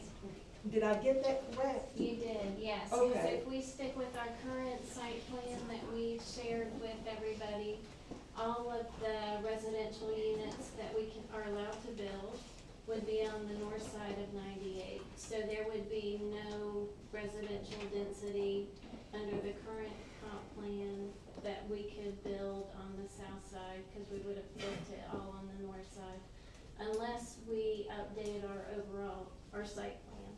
All right, in that case, would you be building anything at all on the south side? Well, that's a good question. We haven't finished any of our PUD update. This is a little bit of a process here, and so before we spent too much time trying to put together an overall PUD plan and doing data and analysis, we're trying to understand, what land use category and what land use guidelines are we working under? Is it the 750 cap with the 70,000 square feet of office and commercial? Or is it the 2 units per acre that the tourist mixed use land use category allows for, with some supporting commercial and office? So if you were not given, if the restrictions were not removed and you were kept at the 750 cap, then there's a potential that all of the south side could remain as is. There's a potential for that. I think the alternative approach, which is what we would do, is we would relook at our overall site plan, and we would reallocate the densities and redo the development program to use both sides of the street. I attended both your meetings and went to everything on there, and it was brought up the fact that right now you have no access to the beach. Your plan that you had was all on the side of the road. The big thing was, we're gonna put a walkway under 98 to go over there. Nobody in their right mind is gonna carry a cooler and chairs a half a mile to get to the beach. It ain't gonna happen. Everybody who's gonna live there, them 750 homes, have one beach, a couple of miles long to go to, and that's it. You can develop the other side. It's your property. You need to open it up so that 750 homes you build in there, spread them out to both sides of the highway, and let people have access to the beach over there. Otherwise, you're gonna kill this place. We'll have no beach to go to. And it's all up to you. Will you be submitting a price point? I mean, I think that's gonna be important as far as apartments and housing. So we won't be, so when we come back with the PUD, we'll have the overall development program, and we'll have to analyze the traffic and the utilities, the water and sewer, and ensure, understand what improvements, if any, will have to be made to some of those infrastructure systems. We will, the rents and the pricing, there's a couple of ways that we can handle that. On some of the, I know I have heard some people talk about that the $250,000 price point. Somebody said, why go buy 10 of them and then turn around and flip them, because they feel like values are much higher than that. We do have the ability to control that kind of thing through deed restrictions and limit the price increases that people could get year over year as they if they own as they sell. And our intention right now is to work with a joint venture partner on the apartments that actually operate and manage. And they would be responsible for setting the rates, rental rates. So, But nothing's subsidized, right? That's not our intention. Our intention is to do market rate, but we understand the demographic that we're serving, and so we know we need to be kind of price sensitive so that we don't get outside I of wouldn't their want you to be subsidized. operating cost. What's a TUD? A PUD, planned unit development. Oh, okay, I thought she said T. Just a second, are there other comments? My question is on Highway 98, you're adding 750 units. How is that gonna go ahead with the traffic if you add the additional units to it on 98 as bad as it is now? Are you gonna put a traffic light up there? Well, that's something that comes out through the data and analysis when we identify Okay, no, that my the question, program. So I we know, don't excuse know me, right now. I've been in this business too for a while. The question is, you're adding almost triple the population in Mexico Beach right now. Okay, 98's bad enough, it's a 2-lane road. If you're saying you're going ahead and building these for the airmen come in, for the 3 squadrons that come in the next 4 or 5 years, how are you gonna control the traffic off that road without having a bunch of accidents? That's my question. She was trying to answer that. Yeah, I know she was. Okay, well, you stopped her, so give her a chance. Okay. Okay. So we don't have right now, because we don't know exactly what we're building. When we do our PUD, we'll have to go meet with DOT, and we'll have to do a traffic analysis and understand what kind of operational improvements may be required along Highway 98. And then it would be our responsibility to build those. So, long term, I can't sit here today and say, yes, there's gonna be a traffic light, yes, there's gonna be a this, yes, there's gonna be a that. But long term, there probably is gonna be at least a couple of different accesses into the project, and at least one of them, I suspect, will be signalized at some point in the future, but, until we go through that process, I don't know. So would it be safe to say it would be better to go ahead and do the 750 and get the PED for that and find out before you go ahead and try to increase it? I don't have an answer for you on that. Any other questions? Yes, sir, I have a question. As far as, when St. Joe Company did Winmark Phase 1, Yes. there was no deed restrictions on when you had to build. When you did Phase 2, it's mandatory you started construction within so many, I think it was 2 years or 1 year. Are y'all gonna have deed restrictions on when people build, if they do buy land on that property? We're not. Because that was a big issue in St. Joe with Winmark, was y'all forced everybody to build when y'all wanted to. So no one could invest in land for their grandchildren 10, 15 years down the road because y'all forced them to build in Phase 2 within so many days of buying that property. So I was just curious if you're gonna do the same thing like you did at Phase 1 and Phase 2 at Winmark, where you came back in after you started it and made them start construction immediately. Okay, you got the answer? No, shoot. We're not gonna enforce build times here. If somebody buys a lot from us here, you can own it forever, or you can build on it as soon as you can get plans and a permit approved. Okay, thank you. Other comments? I have one Yes, ma'am. question. What will this do to the current residents in the area as far as, enforcement of adding more enforcement, fire and rescue? Are we gonna have to pay assessments to go along with this to accommodate that number of units in the city? All part of the process. I mean, you have, right now you have fire, police, you have, Yeah, we had an assessment like for 2017 Well, and that, 18 for well, fire. that was for fire assessment. Yeah. For a structure. Yeah, so that's my curiosity is kind of, we're gonna absorb the cost of some of this that's gonna come into play. Now, developers put in their own. Okay. I think They put in- Police force. Well, it's, The process is designed so that the development will generally pay for itself. It's gonna Impact raise the fees ad are part of valorem it. Okay. values, there's Okay. gonna be new impact That's fees. what I needed to If know, there's another yeah. fire assessment, it would apply to each of the individual lots instead of the big parcels, so it'd be more money. Okay. So generally, it all balances out. Okay, thank you. yeah. All right, other comments? Any other comments? Questions? All right, we'll close the public hearing, go to the table for council comments, and again, keep in mind, this is different than the others, and even as was explained, different than the one that we had before this, as far as a comp plan amendment. Yeah, eventually, if someone wants to make a motion, it would be to do a first reading and to transmit to the state. Right, that's all. Because it has to go to the state for their blessings, regardless of, then it would come back to us for a second reading and discussion, or if they offer any comments or whatever, we would have to address those. So, any comments from the council? Got a question. Several meetings ago, you had a little presentation.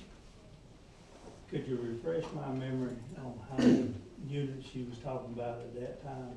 Yeah, we had a presentation, and I apologize because I didn't bring that board with me.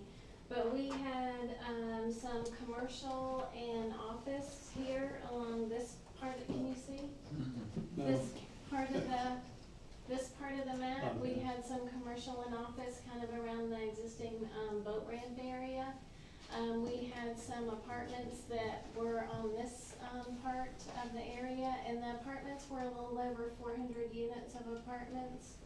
And then we had some townhomes not fronting Highway 98, but adjacent to Highway 98. And the apartments were a little over 100 or so units. And then we had single-family detached on the rest of the site. And so between the townhomes and apartments, it was pretty close to a little over 300. So between the 400 and some for the apartments and the 300 and some for the houses and townhomes, we're pretty close to the 750 cap. Okay. This be built in phases? Absolutely. One thing that, this is gonna be a long-term plan, a longer-term plan where, whatever our PUD process, when we go through that, we're not gonna build everything overnight. Our initial focus is gonna be, some phase of the apartments, because it's rental housing. And then, we'll be looking at probably, some townhomes also. But I understand that we've gotta get through a couple other processes first before we actually get to that.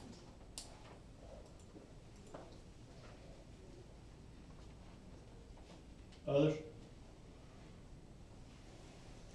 I'll comment that the request, the 2 units per acre in the tourist mixed-use category is the most restrictive that there is. That's, to me, that's what I see as the request. The request is that we go to exactly what the tourist mixed-use category allows now.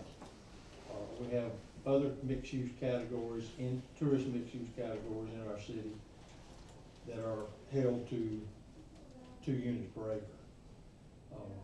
So I'd like to recommend that we send it to the state to see what the comments are, and then come back and see if there's, I think it's, I think the city's, I think we need to look, have a vision, and that's the only property in town that has that besides the 88 acres, which is being studied or whatever's going on behind the old Civic Center. So I don't see it as a request of expanding. I see it doing exactly what others could do if they had a tourist mixed use category, which is two units per acre.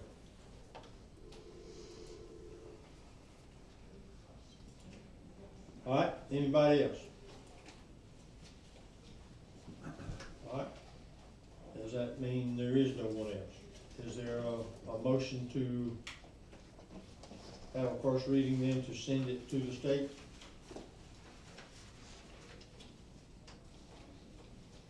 I make a motion to have first reading sent to the state. So, Have a motion second for first reading. Is there any opposition to reading? Okay. Mary, are you doing the reading? All right, whoever's got ordinance, is it 722? Yes, sir. Yes. I can read Yeah, that. okay. An ordinance of the City Council of the City of Mexico Beach, Florida, amending the City of Mexico Beach Comprehensive Plan Future Land Use Element to delete the sub-area policy restrictions applicable to 486 acres and to rely on the regular tourist mixed-use requirements instead, providing for repeal, severability, and providing an effective date. Thank you. All right, so we had the first reading that that starts the process of submitting. Correct. Unless there was any confusion, yes, this will be sent to the state. We'll get it to them this week, and they'll. Right, they'll give us feedback. and they'll be- Mr. Mayor, could I ask a question again, since this affects me a lot more than a Well, lot of them? technically, I'm just well, asking you- about you- this, how it's going, and I'm not trying to be ugly. well, we've had a hearing, you've heard all the discussion, Yes, but I don't understand, that's the reason I'm asking. you don't, yeah, what's the question? The question is, what you said was, we're gonna send it to the state, does this mean y'all are asking for approval to allow them to go ahead and? That's correct. And I don't know if that's. Increase the density?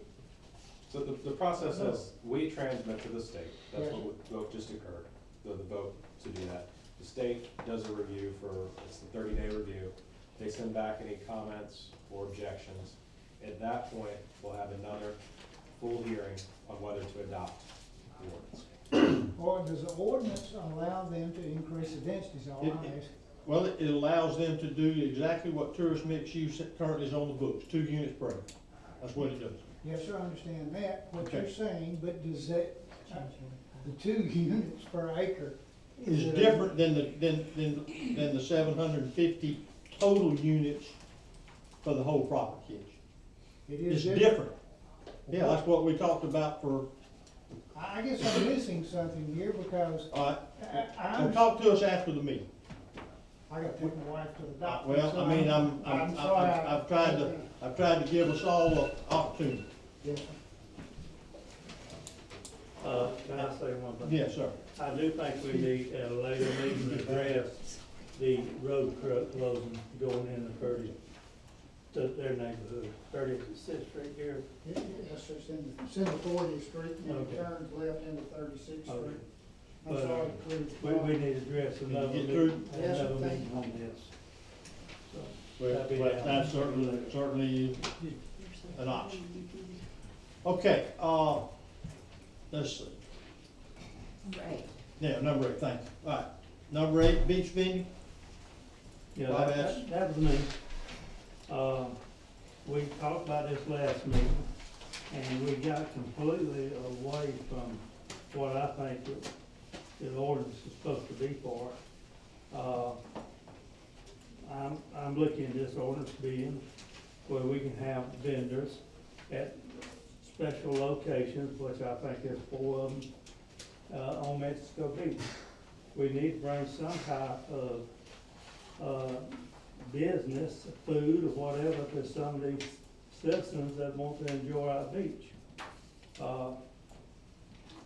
We got away from this by talking about a bunch of other stuff, and I think we need to get back on it. There was no reason we could not have been at 4 sections of our beach, where people that come for the day or whatever to enjoy what we have and be able to, get something to drink, eat or whatever, or entertainment. The parasail, other stuff we have around here, we're not dead. We're gonna have to rope off where the work is, it's roped off anyway. I just think we need to rethink this and, allow some type of business to come into this town. Are you recommending something? I wanna make a motion, we do a amendment ordinance to, allow vending on, the locations that are mentioned in the ordinance, the Toucans, Buena Vista, El Governor, and Driftwood. For a temporary period of time. Probably a year.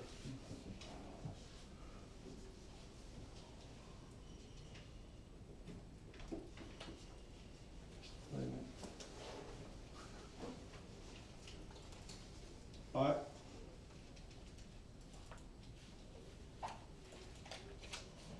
We had an ordinance that was rewritten as part of the packet that discusses doing that. There was no number. Yeah, sorry. Well, you're right, it's not, it doesn't have a number. Well, it was a proposed ordinance that ignored it, you're right. He got It doesn't have a shot number. down. Okay, Mayor, if I just give you guys some information, we have one applicant, one beach vendor that's applied. They haven't paid their fee yet, but I'm not gonna collect it till you guys make a decision, I don't think that would be fair. We still have an insurance issue, they have to name the city as an insured, an additional insured on the policy. But their approval is from the Driftwood. I don't think the El Governor wants anybody back there because of their hard hat area, so just for clarification, I would say we shouldn't name those locations, we should let the owners decide whether or not they wanna allow Yeah, that. have to be permission of the owners, of course. Yeah, that's how this draft ordinance would operate. What it really does is we used to require the upland business to be, had to be there, had to be operating. If they closed down for, I think, a week, then the beach vending couldn't continue. So what this really does is it takes away that requirement that upland business needs to be functional, because the reality is none of them are right now. Mr. Pollock, if you mentioned getting a drink and some food a couple times, if that's one of your primary focuses, what we've got on the books right now doesn't allow for food and drinks, so that would be something that you wanna probably also add to your recommendation, if that's what you're Well, I would interested in. have to, I mean, but lost another word, the parasail is. That's part of it, It's sorry. part of it, but it's hard for somebody to come along, of course, you can bring your cooler down and everything else, but, it'd be nice to be able to do something for the citizens here, or the visitors, to enjoy our business, and we need to keep Mexico Beach open, I'm sorry. A lot of people don't think so, but I do.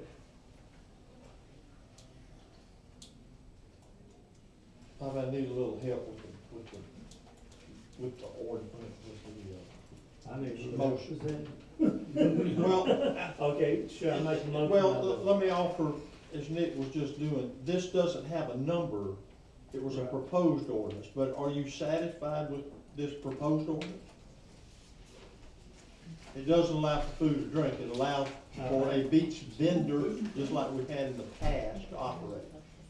They didn't have food and drink before. Well, now, does this allow for food and drink? Can't do a first reading today. Well, I don't even know if that's what we're trying to do. I don't know. Are we talking about, I mean, is a vendor gonna do food and drink? No, not the way it stands now. Or is one wanting to? Well, I can't answer that because I don't know what, I mean, I'm gonna assume that the vendor that has potentially wants to vend on the beach is doing the same exact thing that he did for 20 years. Yes. Which is simply jet skis and parasails and umbrellas and chairs, that kind of stuff. There was no food and drink tied to that. So We've never had a quote beach food vendor, I guess is the best way to say it. So it was not, a vendor does not mean food and drink. No. The beach vendor that we've outlined, I mean, it says, it defines what all they do, you know, umbrellas, Hobie cats, jet skis, floats and surfboards, blah, blah, blah, but it doesn't address food and drink. The reality is it'd be very difficult to under state laws to even do food on the beach. I'm sure you could do drinks without much difficulty. Okay, I guess I'm shouting down on that, but let's go back to. The beach vendor, just like it's written. What I recommend, I don't think we're in a position today to adopt something, because we've got an ordinance for you changing, but if you want to make that change, what we should do, if there's some interest, is put on the meeting agenda for next meeting for first reading. I don't know how everybody feels, but that'd be the proper procedure as opposed to trying to get something done today. All right, well, I'm just gonna refer to what's in front of us, what's in our packet is what was proposed, which allows for what Mr. Pollock is addressing, which is to allow a beach vendor at a specific location, and we say we have one at Driftwood. And if you wanna read that, have it on the agenda for the next meeting, we'll do that. Let's do it. So, Is everyone okay to present the ordinance in a fashion that we know what it is that we're approving or disapproving? Is everybody okay with that? Putting it on the agenda? It can go on the agenda, but to me, school starts in August, middle of August. I mean, you have 2 weeks of whatever we consider visitors here. We'll put it on a special meeting then. Let's not do that. Yeah. Well, I mean, you know, if we wanna be proactive, then that's what you do. You put it on a special meeting and you get it, you get it done. I think it deserves being on a special meeting. Like I said, we're gonna have one, I mean, the ordinance is written here. Yeah, advertisement time, that would. Yeah, as far as the idea of a special meeting, that'd be fine for a first reading. For a second reading, we'd still wanna follow the newspaper advertisement requirements. I think I should know this backwards and forth. I think it's 10 days before the hearing. So for first reading, we could do that this week.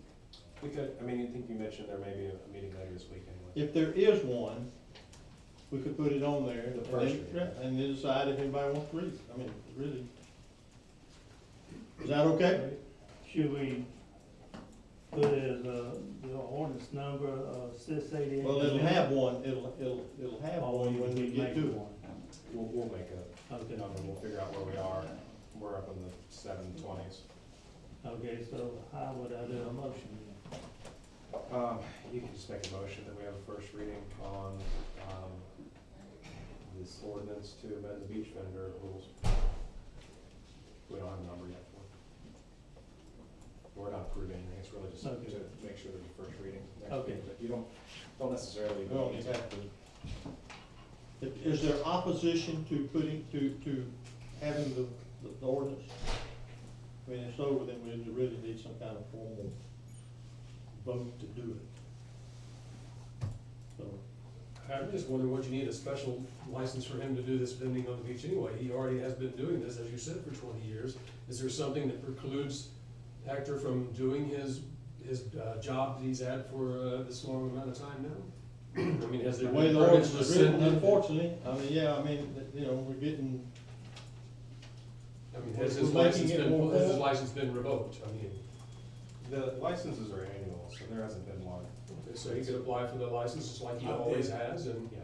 shouldn't need a special anything, I wouldn't think. The issue though is the rules, and of course, we didn't know there was a hurricane coming at the time, but the rules that we adopted required there to be an upland business. The theory behind that was the upland business would monitor things, keep an eye on things, and it would kind of be a self-regulating system. There aren't any upland businesses now, so that's what needs to be changed if we're going to allow beach vendors.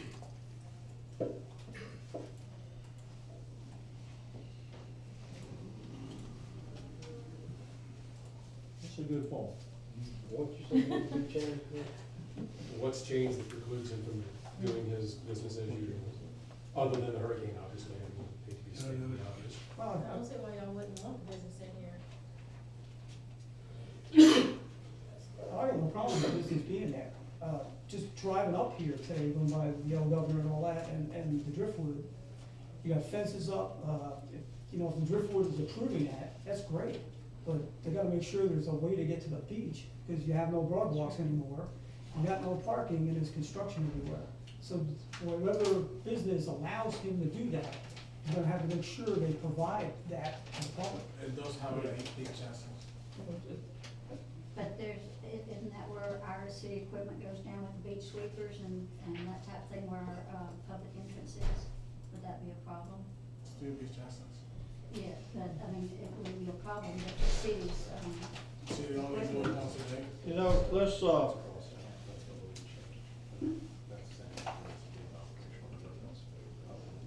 I'm just thinking.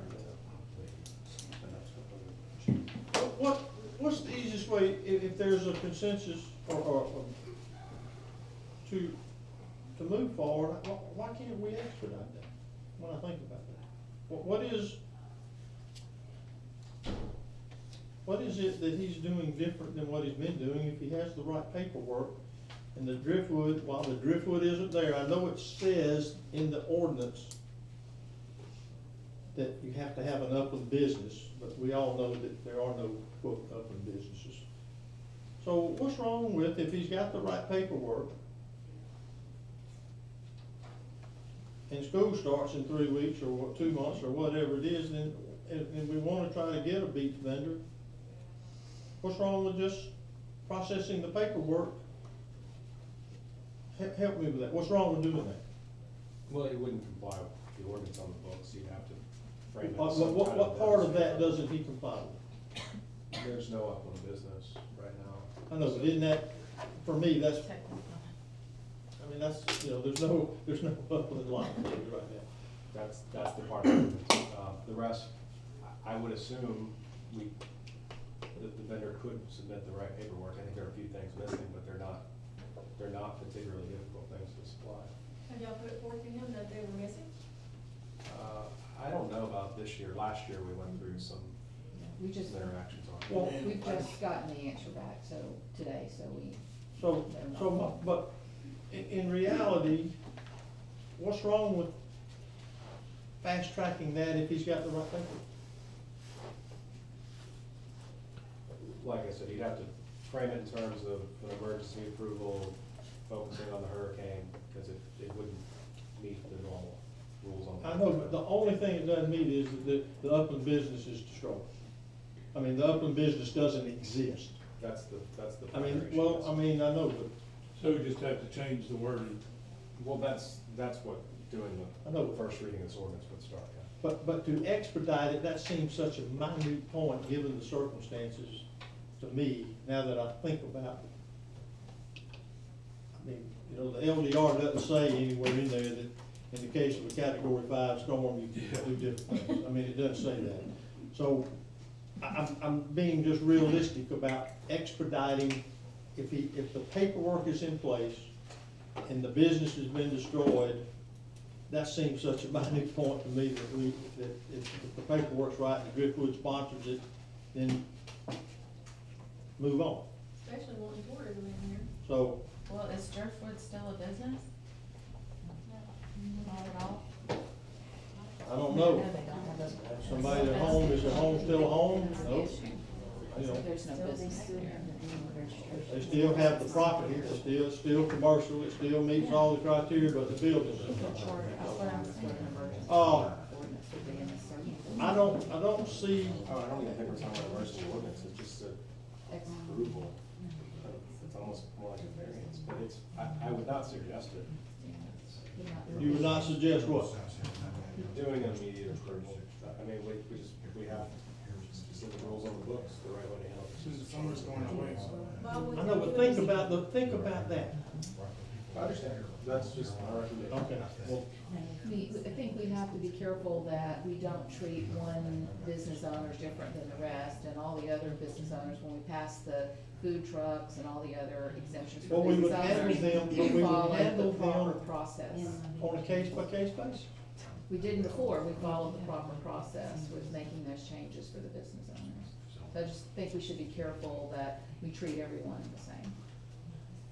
Oh, I agree. If I had another request in front of me, I would consider it given the same merit that I'm doing this. But when he said that, I mean, if it's simply the building is physically gone, and that's the only thing that's different about us making a decision about that, that just seems, and it's almost it's too simple to do for me. But I'm one of 5, so I'm fine with proceeding on with it. And I don't know why you can't do it. Hey, we made, how many emergency ordinances we passed? Many. Would it, make you feel better, Nick, if we had a special meeting and did this? You know, boom, boom, boom, and did the advertising and whatever we need to do? It would, and I wouldn't treat this today as an emergency ordinance. If you were inclined to do something, it would just be a waiver of that requirement for the season, something like that, because I don't know what the emergency is. To actually change the rules on the books right Your now. business to get tourism in here, to get his livelihood back up and running. So you could variance, is that the word you use? I use the word waiver. Waiver. We could waiver the requirement of an upland business existing. If you are going to do something today, that would be a stronger approach than attempting to change the rules formally. Okay? All right, well, now we know what that option is. Since this was me to start with, okay, if I make a motion to waiver the requirement of an open business, would that be right?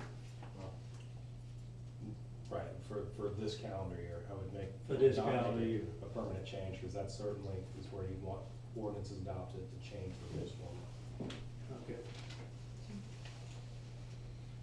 Do you have to have an ordinance for that waiver, or? I'm a little confused. So let me clarify, I'm not recommending we do this, I still think this is poor procedure, but it is a much better procedure than changing the actual rules that exist on the books. To change the rules, we certainly need an ordinance. This hypothetical waiver, no, that's not really an ordinance scenario. Ideally, you'd have a resolution for that, but nobody knew that this was coming today. Well, why don't we, then we could prepare, that's what I was just saying, we could prepare a resolution and have it for a special meeting. We could do that. Yeah. And especially for the at the end of the week. I would like to propose that we do that. Do it by resolution, just simply that one waivering, that one requirement. Okay, do we need to make a motion to, for the resolution? Well, I think if there's a consensus to do that, then we can decide when we see the resolution, if we pass it or don't pass it. I mean, it's really that simple, everybody will have a chance to make that decision. Okay. How do you? I would go through 2 readings and change the rules, the normal formal process. We have ways to do that a little quicker than it often takes, but it would certainly take a few weeks. And how long is this waiting? Potentially this week, the special meeting, or next regular council meeting. That's not actually how it should be done.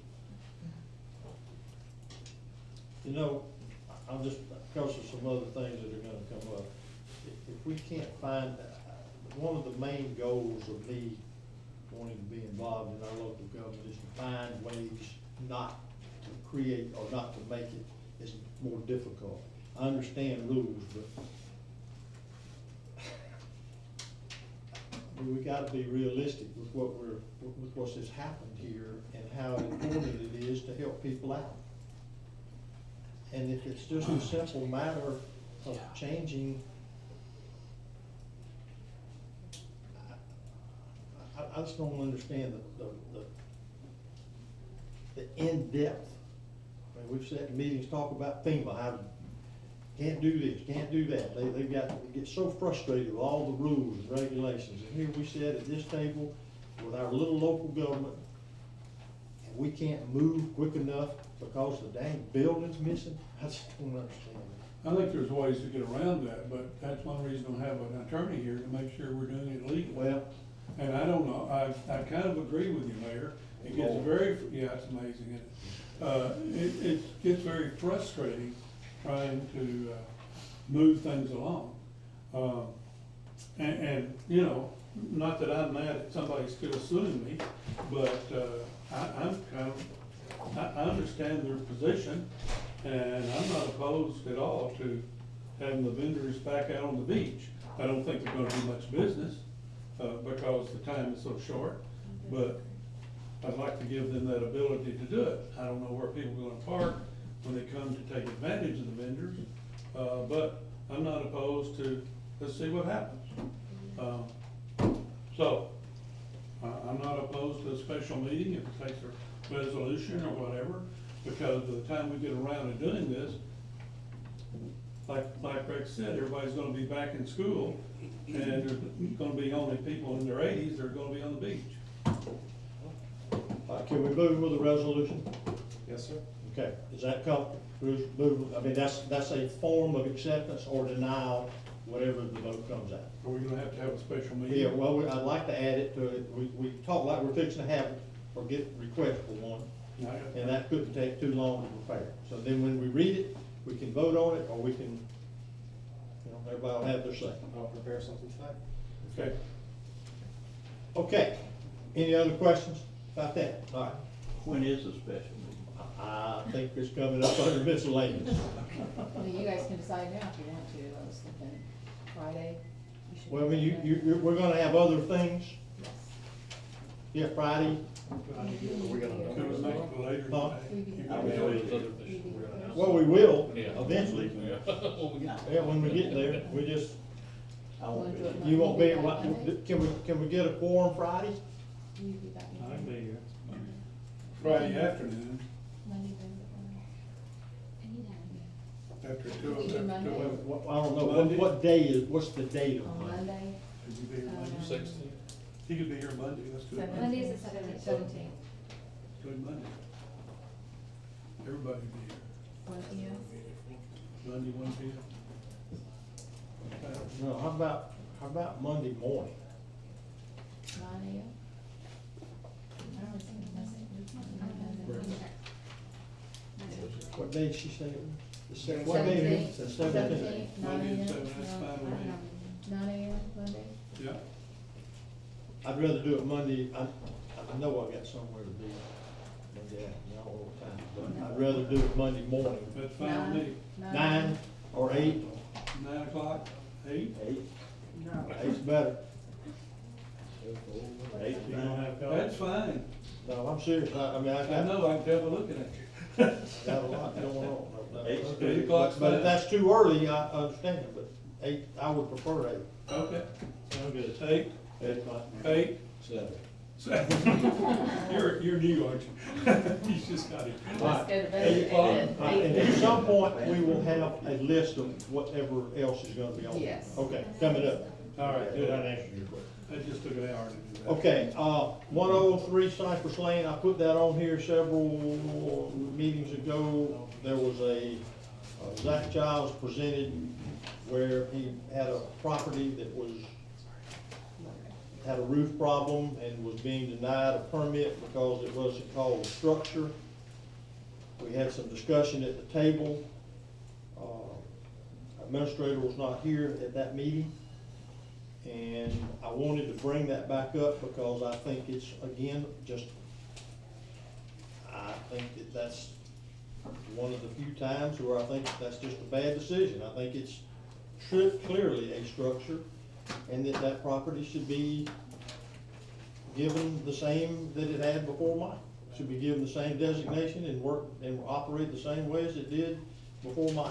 It had a substantial damage assessment report. It had a water bill, a power bill. It's been there for years. It's not the prettiest looking thing. I certainly don't. And it's not something that would be built today. But it survived it, and it meets, to me, it meets all the criteria. And I would like to see us, I talked to the administrator about it. She disagrees. So I thought I'd bring it back to the table and see if the council feels like that there's reason to to me, it's just, again, a decision that I do not agree with. Why do you disagree? Why do I disagree? Yeah. Yeah, I can answer this. Up until the time it was put on the agenda, no one had ever applied for a permit. We received phone calls from a prospective buyer on that property asking questions about an accessory structure and some other items. And what we've said all along is, Florida Building Code says that's not a structure. And I understand that the Bay County Property Appraiser's Office has that on there. Anytime a property changes hands, they go out, they document what's there. Just because it's on the property appraiser's records doesn't mean that it's a structure from the city's perspective. So what we told the prospective buyer at that time, and what I put in the report is, you can make any repairs, we're just not gonna give you a permit because it's not a structure, and Florida Building Code says it's not a structure. If you go out there and rescreen the windows or whatever, it's an RV, it's a travel trailer, you can do that. We're not gonna give you a permit for that, but no one has ever applied for a permit prior to it being on the agenda. We had only spoken with a prospective buyer, and I think you sent me an email, asking me, and I answered your email, and then it was on the agenda. So no one has ever applied for it. I understand, I wasn't in the meeting, I understand then they're asking for an accessory structure.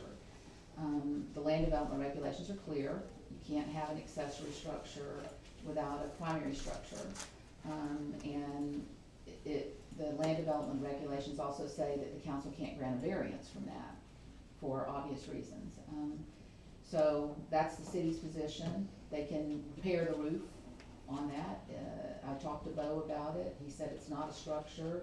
There's no permit that the city's gonna provide on any of those repairs. So that's the city's So that's position. basically because of state requirement. Well, it's Florida Building Code. Okay. It's not a structure, he can, But I can put a new roof on. you can do whatever you want to the RV. The travel trailer, whatever it is. So is he gonna get a fire assessment? I don't know. Or there's not an assessment anymore, so I would say no, unless you guys adopt. But he had. Well, with due respect, I went to see Bo Creek and spoke to him. Wouldn't surprise me if that answer changed, cause And so it did. anybody from the building department can tell you it's been changing a little bit lately. So there we go. I'm trying to find reason that for 30 years it is a structure, and after Michael that it's not. And so that's simply the why I put it on here. Again, I don't know what Bo told you, I know what he told me.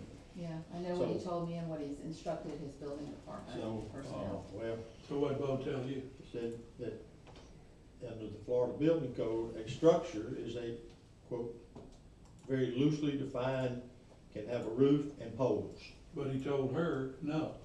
Well, all I know, I wasn't part of that discussion, but I tell you what I will do. If this hinges on our building department, she and I, or I can take those pictures to Bo and say, look, I need, you know, this is clarification, because that clearly, what he told me was that is a structure. The last time we discussed this, I agreed with you. But if it's something to do with the state requirements, I would suggest we get Bo to come here at the next meeting and explain where he stands on this. That's fine too. It's either or If we're, yes gonna or no. raise that question, then yeah, what you got? So I went by there today, and the structure is clearly not attached to the RV/trailer. It is a freestanding structure with a trailer parked inside of it. Okay. By Florida Building Code, that is a structure. Whether or not it's a principal structure per your LDR, that's, I don't know. But it is a structure. Okay. That's my opinion. I talked to Bo about it, he agreed with me. So that's So Bo's three idea different changed, answers. Bo's idea changed from the time he talked with her till he talked to you. They talking. That's kind of interesting. So are building permits required to modify structures or to modify buildings? To modify Structures. Okay. Buildings, Structures, buildings. building permit. Building permit. Why don't you just burn it? What are we, Trying to put a roof on And you said yes, you said do it. but he can't get a permit. Zach, That's what. Which it needs, two things. Okay. Fire assessment, again, how much would you charge fire assessment? It's always been assessed as a house. Okay. The Bay County tax appraisal, is it appraised? I mean, as Mr. Tanner said, they call it a house, it's been called a house for 30 years. Well, they don't call it house, they call it manufactured / mobile, because that's the only category they have. They call it residential, yeah, whatever Mr. Tanner says is correct. Commercial, Yeah, it's a beautiful place. What do the neighbors say? I mean, Yeah. Down the lane. No, there's not many neighbors. There's No, not they were down the friends lane. with the people that live Thank there, so God. they, they just want a good tenant there, or a good person there again. I'm a neighbor. I live at Sea Pines and we look at Cypress Lane. And, there was one there, clearing some of the timber this past week in that area. And, I said to several people in the neighborhood, oh, look, they're clearing across from Sea Pines. And everyone said, oh my God, no, I don't want to look at that RV thing on Cypress Lane. Seriously. So that's what I can tell you from the neighbors on my side of the street. And I guess from the city's perspective, at least, from staff's perspective, you know, we just sat through where owner after owner came through and properly applied for a variance, to do what they wanted to do. The bordering neighbors had to be notified, we had to, post signs, and it just seems unfair that the neighbors, aren't given the same opportunity to provide input about that. Typically, at least when I look around to other communities who have suffered, damages like Hurricane Michael, they're taking the opportunity to improve their city and to improve, what's there, and it seems like we're protecting things that really aren't conforming and aren't, up to code. But I think that every neighbor has the opportunity, just like all of these other variances, to provide their input on it. And the way that it was handled, didn't give the neighbors or anyone else an opportunity. well, it's not a variance. I'm not asking for any variance, it's a non-substantially damaged structure, I just want to get a repair, that's the City's rules. never said it's, I mean, it's not heated and cooled, the part that the structure is parked under, not according to the property appraisers. I think, Two air conditioners. But that's just my opinion, I just feel like that the Okay. neighbors have a right to provide input on those situations. Can we have Bo come to the special meeting? Well, well, the I engineer, think we just heard Just from heard them. from her, yeah. but She works for the department. she talked about Okay. it, all that kind of Yeah. thing. I wanna address the storm and the, what Tanya said about that other communities take this opportunity. This city has been devastated, and if that structure survived, I don't think I'm not gonna support us as a local government now saying, you know, can't do anything with it, it's no longer a structure. I'm not gonna do that. Michael didn't take it down. There's other places in town that, to me, we might ride by and say, dang, I wish he'd taken that down. But it didn't, and so if they survived it, then I think that property owner is due, it's just due of saying, you know, maybe go buy a lottery ticket, I don't know, but you got lucky, whatever. I just think that that's the position that I take is, I'm not willing to start scrutinizing what we don't like or what we think should have gotten torn down and didn't. So, if I put it on here to get discussion about it, and if it's a structure, then I think it ought to be treated as a structure, and the property owner have the right to do it, get the right permit, apply for whatever he needs to do to fix the thing, and we need to move on. I think it's just too much time spent on it. That's my opinion. So, what direction, I'm assuming that, Tanya, you want direction from us about how to do it? It's up to Bo whether or not he wants to issue a building permit. If he's changed his mind and he says now he's gonna issue it. Oh, okay. That's Bo. Okay. Well, there's also an LDR issue though, because from what I could see from pictures online and on site, there wasn't a kitchen in there, there's not a bathroom. There's a kitchen, there's a bathroom. There is? Okay, all right. It's Well, not- why don't we review that? If it's a and principal and structure, again, then there's no problem let's- LDR related. Let's or- find ways to, you know, Advantage. I mean, we're just trying to follow the law and, making sure we're doing the right thing and we're treating everybody fairly. okay.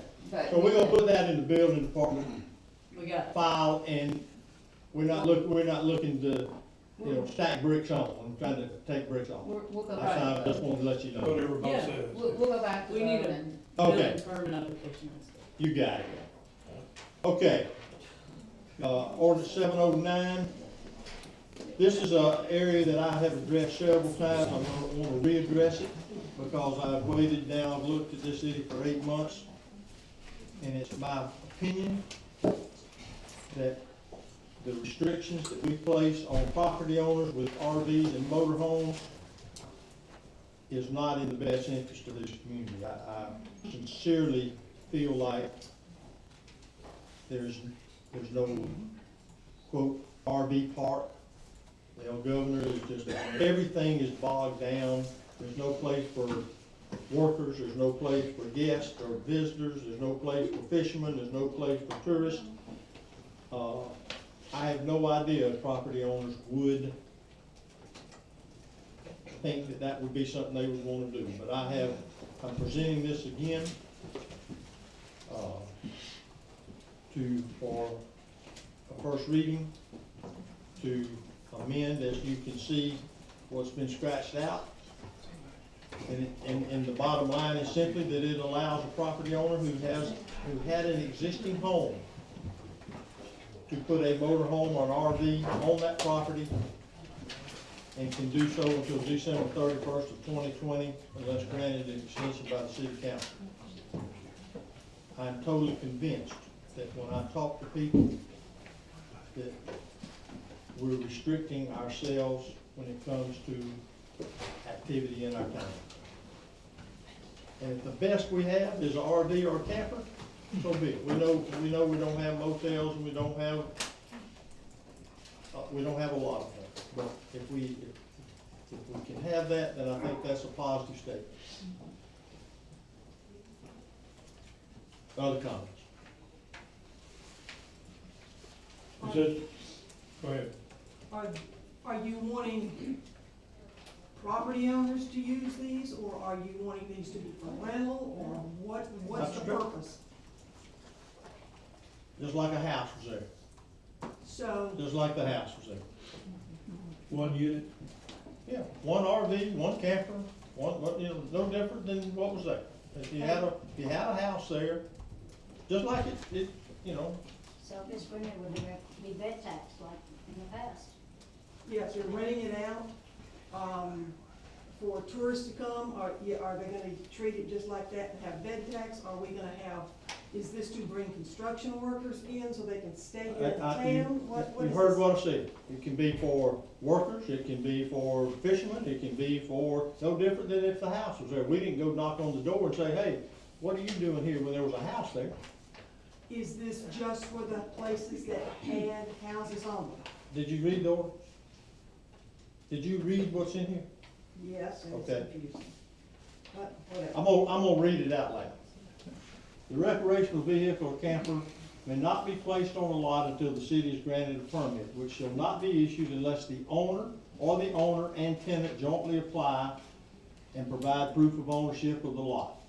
This ordinance and these special rules allow recreational campers to be placed on and inhabited on lots where a home was located prior to Hurricane Michael.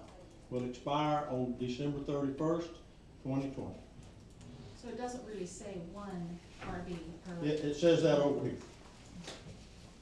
It says that over here. We want to see, So, What are you on, 62? see on 63. 63. On C. And prior to this, you had to have a development order in order to put a camper or RV on your lot. Is that still gonna apply?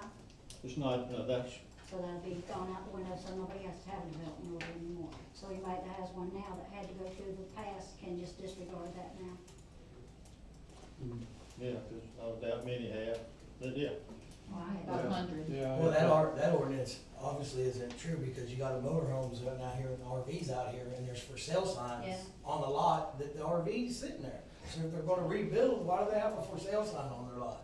But And why do they have a camper sitting there with a for sale Let's, sign for their lot? I want to concentrate, I can't answer that question, I don't know, but I want to stay specific to what the ordinance says. That's another totally different issue. It goes to the fact that we don't have enough control over our current laws. Well, Just like the highway signs up there for Connex or I want to Colex. stay specific to the ordinance that's up for discussion.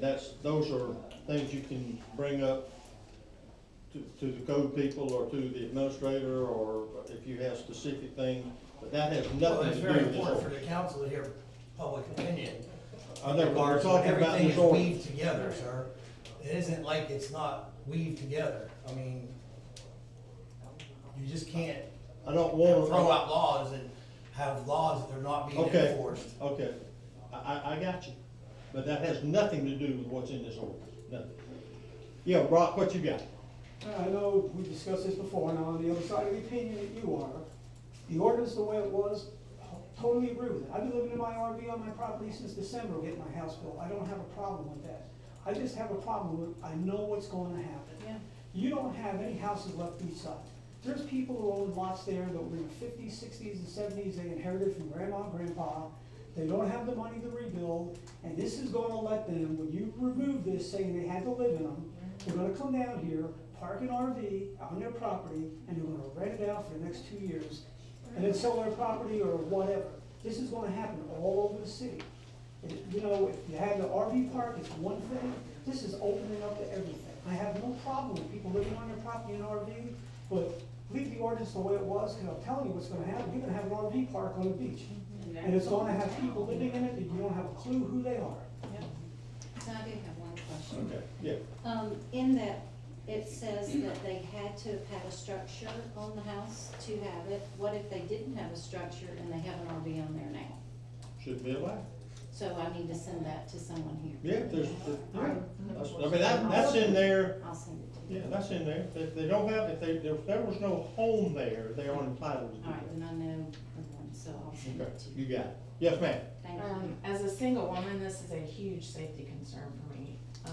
Having people rent out to contractors, I don't have a problem with a homeowner that's rebuilding their home, but to just rent to any random person for $400, $500, $600 a month, the caliber of people, my neighbor tried to bring in 5 or 6 RVs right out my front door with contractors. And I ended up leaving town because I didn't feel safe at all. We've already had a very big uptick in crime that we've never had around here with theft and everything else. I know I've dealt with a bunch of different contractors over the last 8 months, a lot of them on drugs. So you're gonna bring that element and put it right under our noses. It's very scary. I mean, I wouldn't roll your eyes, it's a real thing.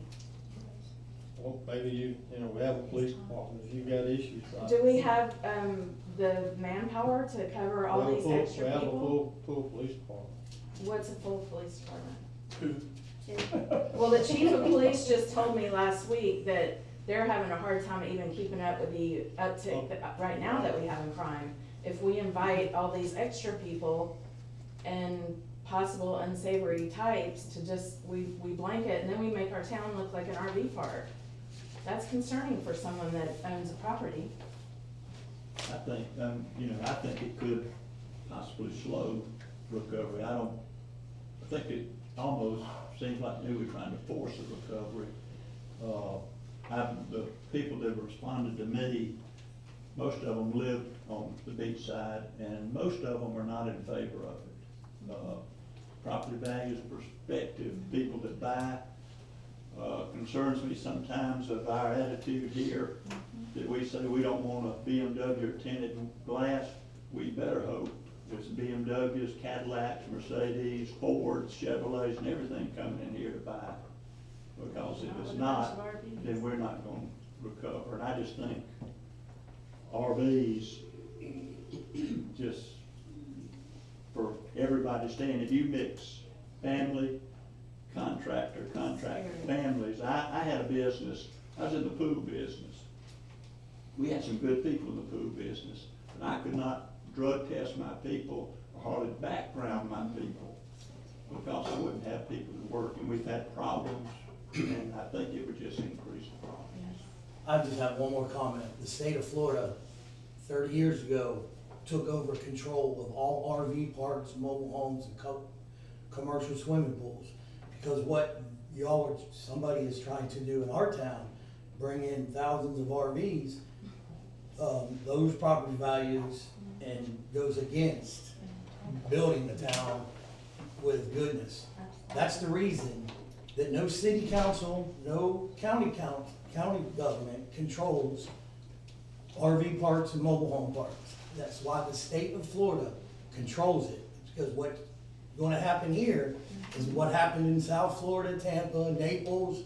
All them towns got tired of all the RVs being 15 deep, trash everywhere. And I know about RVs, trust me. So I think the ordinance that y'all passed before is fantastic. I think you should let them stay for 2 or 3 years if they're have an active building permit and they're making progress on building that house. I'm the one gonna lose money here, but I think it's the right thing to do what Mr. Cathy and this council did back in November, is allow people to have that temporary access on it. I don't have a problem with that, but you can't regulate how many people are gonna be in that RV. When you build a 3-bedroom house, the government regulates how many bathrooms you must have. Yeah.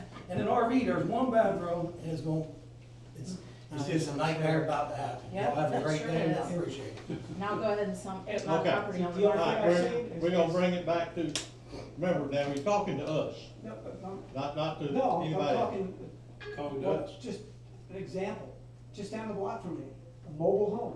There's an RV next to it with a blue tarp over the RV because the RV is a piece of garbage leaking water. That is what is there next to a mobile home right now, and I don't think it's, You nobody's think living you in got it a full permit? time. I'm just curious, you think you Well, got yeah, you a? come out here to get a permit, it's nothing, you walk in here and they give you one.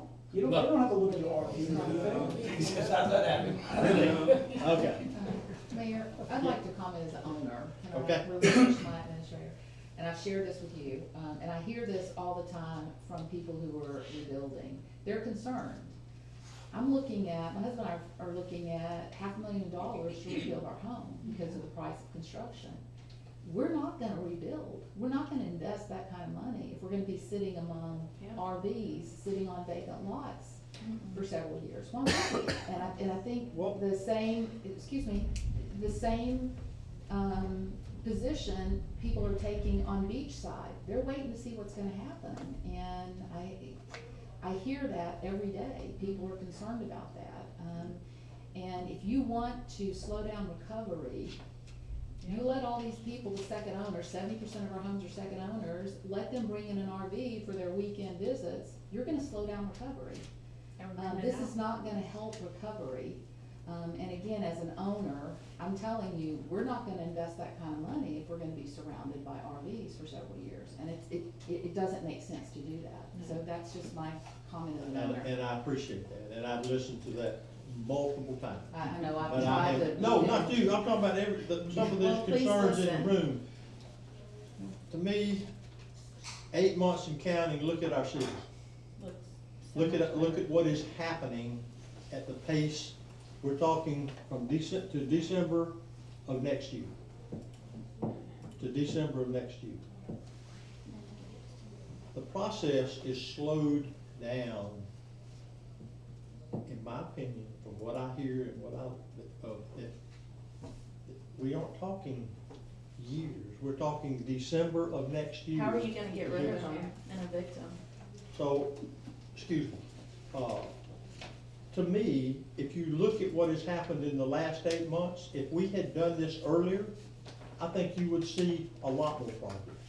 I disagree with that, No way. okay, well, you know, we all got those opinions, let's get it to the table. Let me give you facts instead of just opinion. Let me give you facts on what we've done. We've issued almost 2,400 rebuild, reconstruction, restoration permits. 2,400 since February 11th. We have 15 new homes that we permitted, brand new homes. I think that's pretty good because we lifted the moratorium February the 11th. Then people knew what they needed to do. Most of the homes that are gone are on beach side of Highway 98 in the seaward of the coastal construction control line. So that's a long process, that's not quick and easy, and people are going through the DEP process because we have signed lots of local letters of authority to give them the first step in getting to DEP to do that. So when I hear you say we're not moving fast enough, the facts say differently. When you have 2,400 repair and restoration permits, and you have 13 new homes already under construction, and we've had probably How by many now, now? 13. Probably by now, we have about 150 properties or close to it that have changed hands since the storm. So a lot of the properties have changed hands, and new owners, investors have bought, they're just sitting, they're waiting to see what's gonna happen. So I feel good about where we are, and maybe you don't, when you drive down 98, you don't see all new homes over there yet, but they're working on it.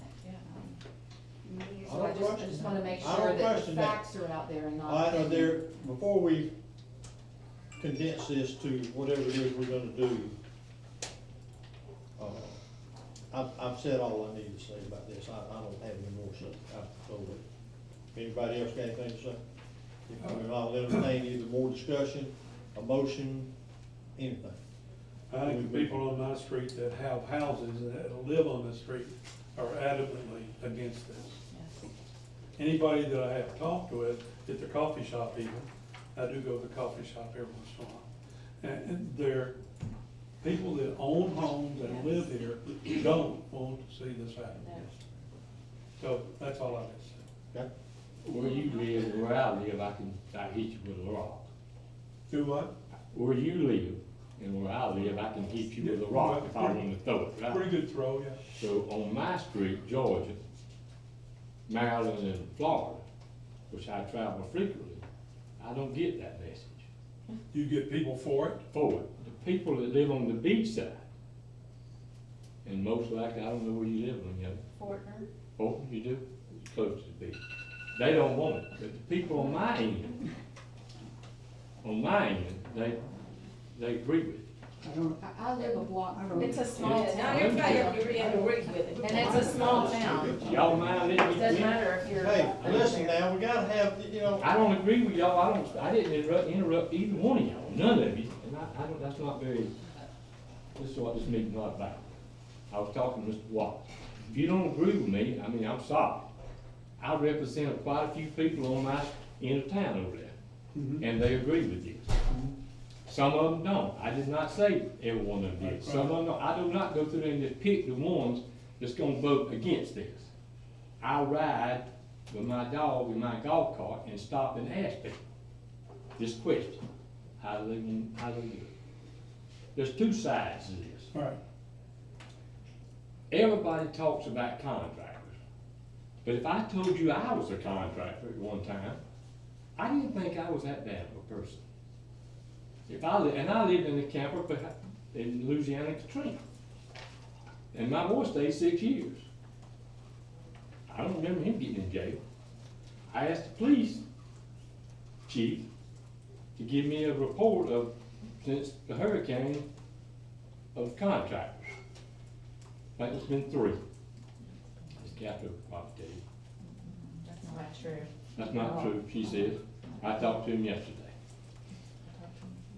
So, I see where, and I'm not exactly with the man, but I think with this, we'll speed up our town of recovery. And I think that's what we need to do, and I don't expect everybody to agree. My wife don't agree with me, so how can I expect everybody in this room to agree with me? But, if you get out and ride the roads and talk to the people, you'll see. Most of the people that live on that side of 98, most, don't live. And I'm sorry. If we I kill don't our represent the people that voted for me, ma'am, and I understand your problem. I understand Miss Catherine, I talked to her yesterday about it. These people that voted for me, and I get out in this neighborhood and talk to people, I just think I have to represent them. Well, and we don't represent just the people that vote for us, we represent everybody that lived here, lives here now, and are not here. We don't, that's, to me, that is, I wouldn't just represent the people that voted for me. I mean, it's a lot bigger than that. Yes, and I agree with what you said, maybe I reworded it wrong, but You I'm had a just lot of telling you, the people people vote that for it. represent me, yes, they did, and I hope they represent both of y'all, at y'all's time. But if the people that in this town, not necessarily live here, but I have neighbors around me that call me, and they support this. That's my perspective on it. And I don't expect everybody, because this is social media that blowed up on it, and I don't social media. But I agree with it. Okay, I'm sorry. Can we go back to my question about how do you plan to evict them? Yep, just a minute, we could ask that about every ordinance that we have, we could say. Bobby, Okay. I think you're the only one who hadn't got a comment. Go ahead, Bobby. Number one, for 40 years, I've RV'd. You wanna make it sound like people living in RVs are bad. I've never met very many bad people in RVs. My church right now is having people come from South Florida to work on the church. They having to pay for motel rooms. If we can have a trailer there for them to be able to live, they could work longer and be able to do it cheaper. This is volunteer work for the church. I have builders coming to my house, workers, every day. They have to come from Piedmont City Beach on the other side. It's killing me as far as work time. There's 2 to 3 hours of work time they could have if they were living in this area. I could get a lot more done. That is true. It costs me in money because they having to pay for these people to travel back and forth.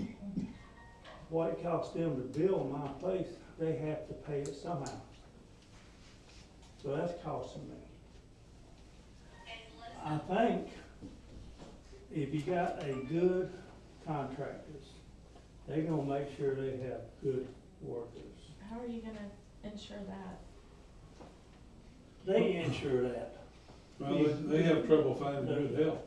Everybody does. But you're not You know gonna- why? Because there's no place for them to live. If you put it up for rent Nobody. though, anybody's gonna be able to rent it. And there's a fair housing laws. You cannot discriminate. And if you already have an RV on your property, you can't bring another RV in for somebody to live in to work on your house, because you can only have one per property. I wouldn't think that a church can let every person, all the groups that are coming in to work on the church, bring their RVs with them and all park them in the church yard.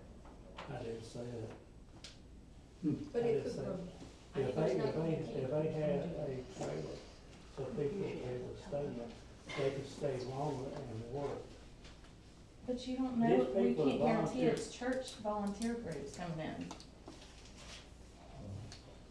I use that for example. You use the example, I use an example. Do not try to dispute mine, I didn't try to dispute yours. I'm just bringing up valid points about we can't vet the people that are coming in. There's no way to vet them. Well, you can't do that if we have a full city, people renting every day to a full city, you can't do But that. people care about their home and the value of their home. An RV is, you know, Okay, well, I maybe, care about the value of my RV, ma'am. but it I may live be, in but, okay, that's you, but someone Okay. may have a $20,000 RV that they rent for $300. Well, to some people, $20,000 is a lot of money. Hey, I live in an RV Okay, here's what we're gonna do, myself. we're gonna And I- end, we're gonna I like end it. the discussion about, I mean, there's just way too many different, opinions about, that have gotten off base. So we're gonna bring it back to the table, and is there any other council comments, or is there a motion to have, is this, technically, this isn't up for first reading? No. No, so, So what you'd like to do is, these highlights, you'd like to have that built into an ordinance for a first reading sometimes? yes. If that's the consensus, so that we can have it built in. What you have in front of you are things that I scratched out because I was just trying to make it as simple, as worded as possible. So, but if there's a consensus to do that, we could have an ordinance drawn up, present it for first reading. Is that acceptable? I'd say no. No. I say yes. I say yes. Okay, so we'll present it, I see it, so we'll present one, and then we can present it for a first reading. Notice and a vote. Okay. All right, again, number 11 is, I put that on there, I'm starting to have concerns, I've had several requests, and I think they're very valid. Accessory structures, we have on the books, and have had, and again, if this was October the 9th of 2018, I wouldn't be bringing this up, but it's not. I think there are cases where this council needs to give people who are trying to put an accessory structure on their property prior to building their house an opportunity to do so if it meets all those requirements, meaning it's in the right place, it has the, they're planning to, their house is gone, they're trying to store their tools, they're trying to do things. I think we ought to entertain that, and I know what it says, and I'm not saying that this needs to be treated as a variance. I think it needs to be treated as a storm condition for an amount of time to allow people to put a portable, especially a portable, roll off the truck storage unit. I talked to the administrator about this. In connection with that, I think there are way too many rules and permits required when you are dealing with a portable, roll-off, pre-constructed, pre-engineered storage building. We do development order, we do the permit fee, we do a review process. I talked to Bo about this. He totally agreed that when Atlas or Link or Tool Time or whoever those buildings are, they have paperwork that come with them. They're stamped. They can be on file, and Kyle will be able to go in, fill out his little, get a similar to what you do when you get a fence permit. But that's sort of a separate subject. I just think that we need, Mike Anger is a classic example of where a permit, for me, is a classic example of being denied because his house is gone and needs a place to store stuff. There's many, and some of those are around here. So, I'm putting that out there. I know it's a drastic change from what we've done for 40 years. But again, I don't think we're a one shoe size fit all anymore. I think we have to look at how do we help people. And a storage unit right now is a big deal to some people trying to cover. Well, I think we've fixing to ugly the city up, and I think we'll ugly it up even, it'd be uglier. And they can, for, not much money, you can store things. I just purchased a shipping container, it's not permanent, but if you need to store things, you can store things if you really want to. I just don't see the need. If you don't have a house, why do you need a storage building? I just think. Well, in Mike going Angler's back- case, I'm just gonna use him because Well- it's just a classic example to answer that question. Buy a storage container, buy a shipping container. Yeah, Then we don't change rent it. anything. Go ahead, Mayor. I mean, he's had a lot beside his house. He's had a garden, he has tools, he has equipment that he has used to maintain that. He's waiting on his house to get here.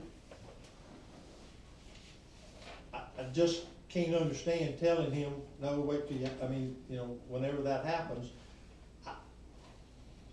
I think we need to look at that. That helps that guy out. There's another fellow that asked me about that. He said he was told, he gotta have a house. He said, well, I don't know, maybe 2 years to get my house. Can't find anybody to do it. I've got stuff. I'm gonna tell him to go rent something. Buy it, and resell it. Anyway, So I this raised the is, this question. would have to meet certain requirements like tie downs, et Of cetera. course, it's gotta I mean, be like everything. typical.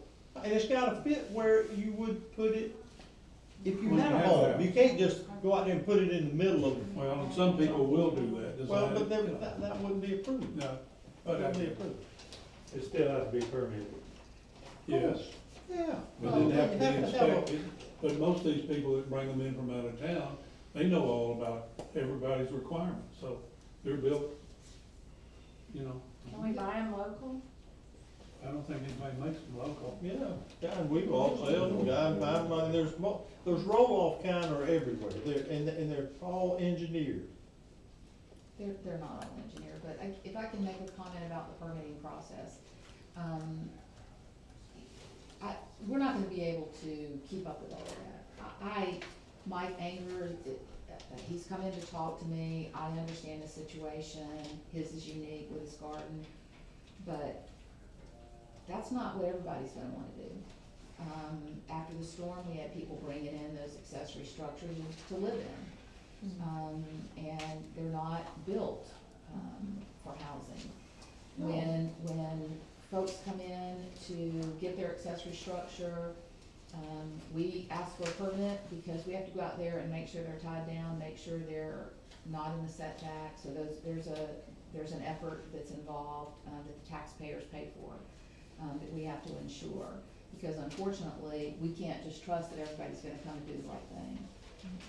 But if this is something that the council decides to do, again, I agree with Mr. Putnell. I think that our city, I mean, we have land development code for a reason. And I think that we're just throwing that out the window and we're just letting anything and everything because a handful of people need a storage building or somebody has the notion that, you know, RVs are gonna make our city grow quicker, I don't know. But I don't know how as a city staff, we can manage that if you start allowing people, because if they're gonna build, how do we know if they're gonna build and when are they gonna build?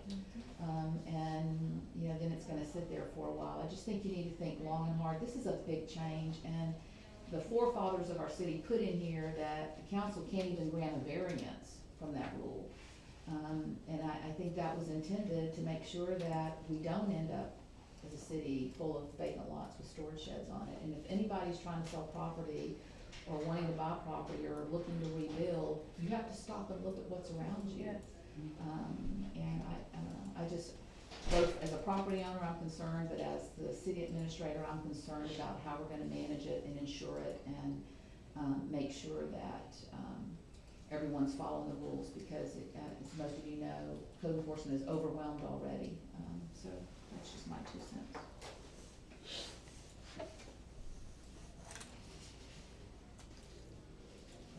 Okay, anybody else?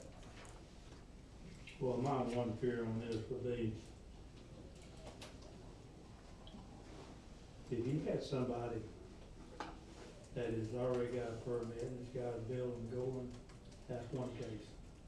But if you're talking about somebody down the line, maybe whatever, or they wanna build, this little small storehouse and then end up being a living place for them, whatever. I could agree with this on you, Mayor, if they already had a permit for their building and they need to have a place to put their stuff until they get their house built. But just to have it on the lot, I can't go along with it. Well, maybe I should have expanded on that. I guess if I'm the city administrator and I get a request, I think I could ask enough questions or have enough information to say, okay, I've got a modular home ordered, I've got a contractor that's gonna, I don't want to be implied that you scratch it off and every Tom, Dick, and Harry in the town, maybe I probably didn't expand on that, but I don't want to do that. I don't want to do that either. I want it to be practical. And I guess I just can't get away from, in Mexico Beach, we can have some practical decisions about, I'm not saying turn it loose to, hey, you put a shed up there. I didn't mean it that way. I don't think I said it that way, but I didn't mean it that way. I think when situations present themselves, that we could evaluate what it is happening and make a good practical decision about whether or not, the way it's written, the answer is, no, you don't have a home there. No, you don't have a home there, you can't put a shed there. So. Mayor, if that's what you're saying, we do that already. If Mr. Anger had applied for his permit, I would have allowed that, but he hasn't. Well, he was told he couldn't. He didn't even apply. He did. He went to the building For department. just the accessory structure. That's right. That's all. And he said he couldn't do it because he didn't have a home. But if he's got, bringing in his modular, Well, but it's on order. But he is bringing it He in. hasn't applied for any permits or. No, he doesn't know But for if sure he- when he's coming, but I'm Right. just saying, he But was told we that. are being practical. I can assure you, I think the building department would agree. We're being practical and we're looking at individual situations. But to open this up and let people Well, bring but in. would we have storage let him do that? If he had applied for his development order that he's bringing in a modular, absolutely. But that's not what it says. That's not what it says. It He, says, if he's having a primary structure brought in, and we are letting them start with Either- their but it's not accessory here, but it's structure. not here. But it's coming, just like the but, development so orders we for would the have let him RVs. do, we would have let him do that. Yes, The same as putting an RV on a property that somebody's building a house. You know, they can keep the RV or the trailer there till their house is complete. So, I mean, and that's when you came to me about that, and I said, well, why don't he get, he's bringing in a modular. Yeah, but you know? said, yeah, and. But he hasn't even applied for that. But he's, and it won't be that long, you see, if it was important that it be there. No, not there, it's important that he apply for that development. But I'm order, just so we know it's saying- coming. It clearly is not what that says. And No. that's what is, I mean, so now we're saying that if I- there's I- some I criteria don't that, think the city has ever prevented, the primary structure and the accessory structure from being constructed at the same time. And that's essentially what he would be doing. His is a modular, it's under construction, just hasn't been delivered. okay. All right, well then, if that is the case, if there are cases where people can come and ask and say, here's what I'm doing and here's how this is gonna play out, and we can find a way to be as helpful as we can, then I'm satisfied with it. That's what we're doing. Because I just, okay, well, if we're doing that, then can I scratch that off the list? Okay, Just moving on. Just Yeah, remind- help me. the next one. My name's by none of the rest of this, by the way. The council appointed a Bay League of Cities, we need an appointment to represent the city on Bay League of Cities. I'm not sure who was doing that before. I done it years ago and I'll be glad to do it again. You're up, Baby. all for you. Say aye, all in Is that You you? know, all in favor, say aye. Okay. While you're there, now there's other appointments. We gotta have a mayor pro That's the tem. only one, Adrian had on the agenda. but Well, yeah, she Adrian's gotta not do, here. Bay Anybody, League besides me, Mayor does Pro Tem. anybody know that Adrian was gonna be gone? Am I the only one that didn't know? I knew it. I knew Thursday, it. okay. This is in the paper. That's what I said, I'm the only one. It was in the paper? No, Okay, So Mayor Pro Tem, yes. yes, we need a mayor pro tem and we also need a CDC appointment. We need, I'm not sure how the CDC, I may be premature. How does that work? Do you have the CDC appointment? Well, it should be that the council appoints that person, but in the past, I think the CDC makes the recommendation. But I think. Okay, well, let's do the mayor pro tem, the Yeah. CDC thing. Come back That- later. Yeah, that's not, we We don't really definitely have to have a mayor pro tem. Yeah, we don't really have. And we'll do it by volunteer. I mean, we don't need to get into, nominate and all that. Do we have a volunteer? I think it would be, I quit I do it. volunteering a long You're time. next. Bobby volunteer to do it. I do it. Okay, good. I'll do it. I'm all for Okay, it. I got you. Okay. Thank you, Bobby. Yeah. Okay, Tanya, I assume the rest of these are yours. Pretty much, I'm gonna run through it Pretty much. quickly. La La Lane lot bids, we did get a couple of bids back. Adrian didn't leave those bids for me, so I haven't seen them. I think they were roughly around 25,000 per lot. They were, I didn't see them, but I That's what came he to told see them, me, but he but wasn't here. I haven't seen them, but that's what he told me. Well below the appraised value. I would recommend, we've been through this twice, I would recommend that we actually list those and, get, Try it again. and get the taxpayers. Let me tell you what I tasked him with, and he may have shared this with you, but there's contention about the well. We did get an answer on that. We did. Yes, the well has been filled with concrete, it's a perfectly buildable lot. So the pad can be Yeah, removed. yeah. I think that should be done before we do anything. Well, we don't have to do it, a prospective buyer, we don't have to remove that pad, a buyer could But remove it that. would sell better. I don't think so.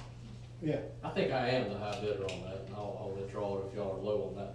They're marketed poorly from a real estate perspective, from putting my name in real estate hat on. I'll list them for free for the city. You can get a lot more money, but they're marketed poorly, so I'll volunteer to do it for free. You know, you'll need to offer to pay the selling agents, but I'll cut the first half off and the second half if I get it. I mean, I'm happy to do it for free, but you're getting low offers because they're marketed poorly. I agree. Right. do you think leaving the pad there, I think it's we fine. have something I though? think it's terrible. I mean, it's got feasibility issues, you've got them zoned municipal right now. You can't put, you have to offer with no contingency. So you buy a municipally zoned lot that you can't say must be changed to residential. I mean, there's some, if we could tweak some things, you'd get a lot more money. So Nick, I'm looking at you for guidance on, We can rezone the property, like any other rezoning, takes about a month. We need to rezone it before we put it up for sale. You do. to low density residential. You don't allow any contingencies. I mean, a lot of people wanted to offer, but they couldn't put in there, must take it back to this. No, I understand. That So makes it's sense. a weird. So it's a weird let's setup. work on that, on getting it redone. Yeah. Everything over there's low density. I don't know why that. Those lots we in that accept neighborhood tax that on I know well, listed at no sells cost, or pretty we have good. to- Yeah, they should bring 60, 55, 60 if you clean up the issues. So we can prepare a rezoning, an ordinance for rezoning. Nick says it's okay that we take Zach up on that offer to list it at no cost. Sure. So you guys Okay, say yes. then I think that, how about just okay? Okay. Okay, All right. thank you. Okay, and how do we get, do we have paperwork that says that about the well? Cause I've had two people If you ask can remove me. that Yeah. for minimal money, it's costing you a lot, because it intimidates. Yeah, a guy I that mean, wants to build a so house. we'll take a look at the city, if we City can. guys to get it out The for problem is we don't have any $2,000. equipment right now. You'll get that back exponentially. Our equipment's gone, but we'll see what we can do. We ought to be able to get somebody, We'll there's see what enough we can do. equipment in this city that We'll we see ought what to be we able to can do. move that We'll piece see of what- concrete. Yeah, and have someplace to put it. I've had comments Okay, about Okay. All right, good deal. Open house, just wanna give you a quick update. We had a great turnout for our open house. I'll be sending you guys, Salter Mitchell put together, a summary of everything that I'll be sending out to you guys, and we'll talk more about it in the special meeting. But we're gonna need an answer on, the 2 pavilions, if you guys are ready to go. We're gonna, put the boat ramp pavilion and the Canal Park Pavilion as part of the marina project, because we believe we'll get better bids, more bids, if we kind of beef that effort up a little bit. So we need answers on if you guys are comfortable with the design. I think both of the pavilions got overwhelming positive comments from the public. Low maintenance, we're gonna try to do solar in those 2 Restrooms. buildings, they have restrooms, so, But do they- if you're comfortable with that, we can move forward Did with everybody that see? design. Or have seen, did everybody, all the council They're seen actually the, here. They got moved They back got over to the moved. room, but we can get them. Jack, look over in that far office, down the hall on the left, right inside the door. There's a whole stack.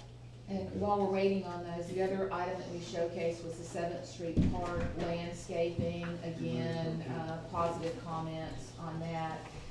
The parking, more positive than negative. If you live across the street from the dedicated beach, you didn't like it. But if you lived anywhere else, you like the idea. So we just need answers on those 4 projects.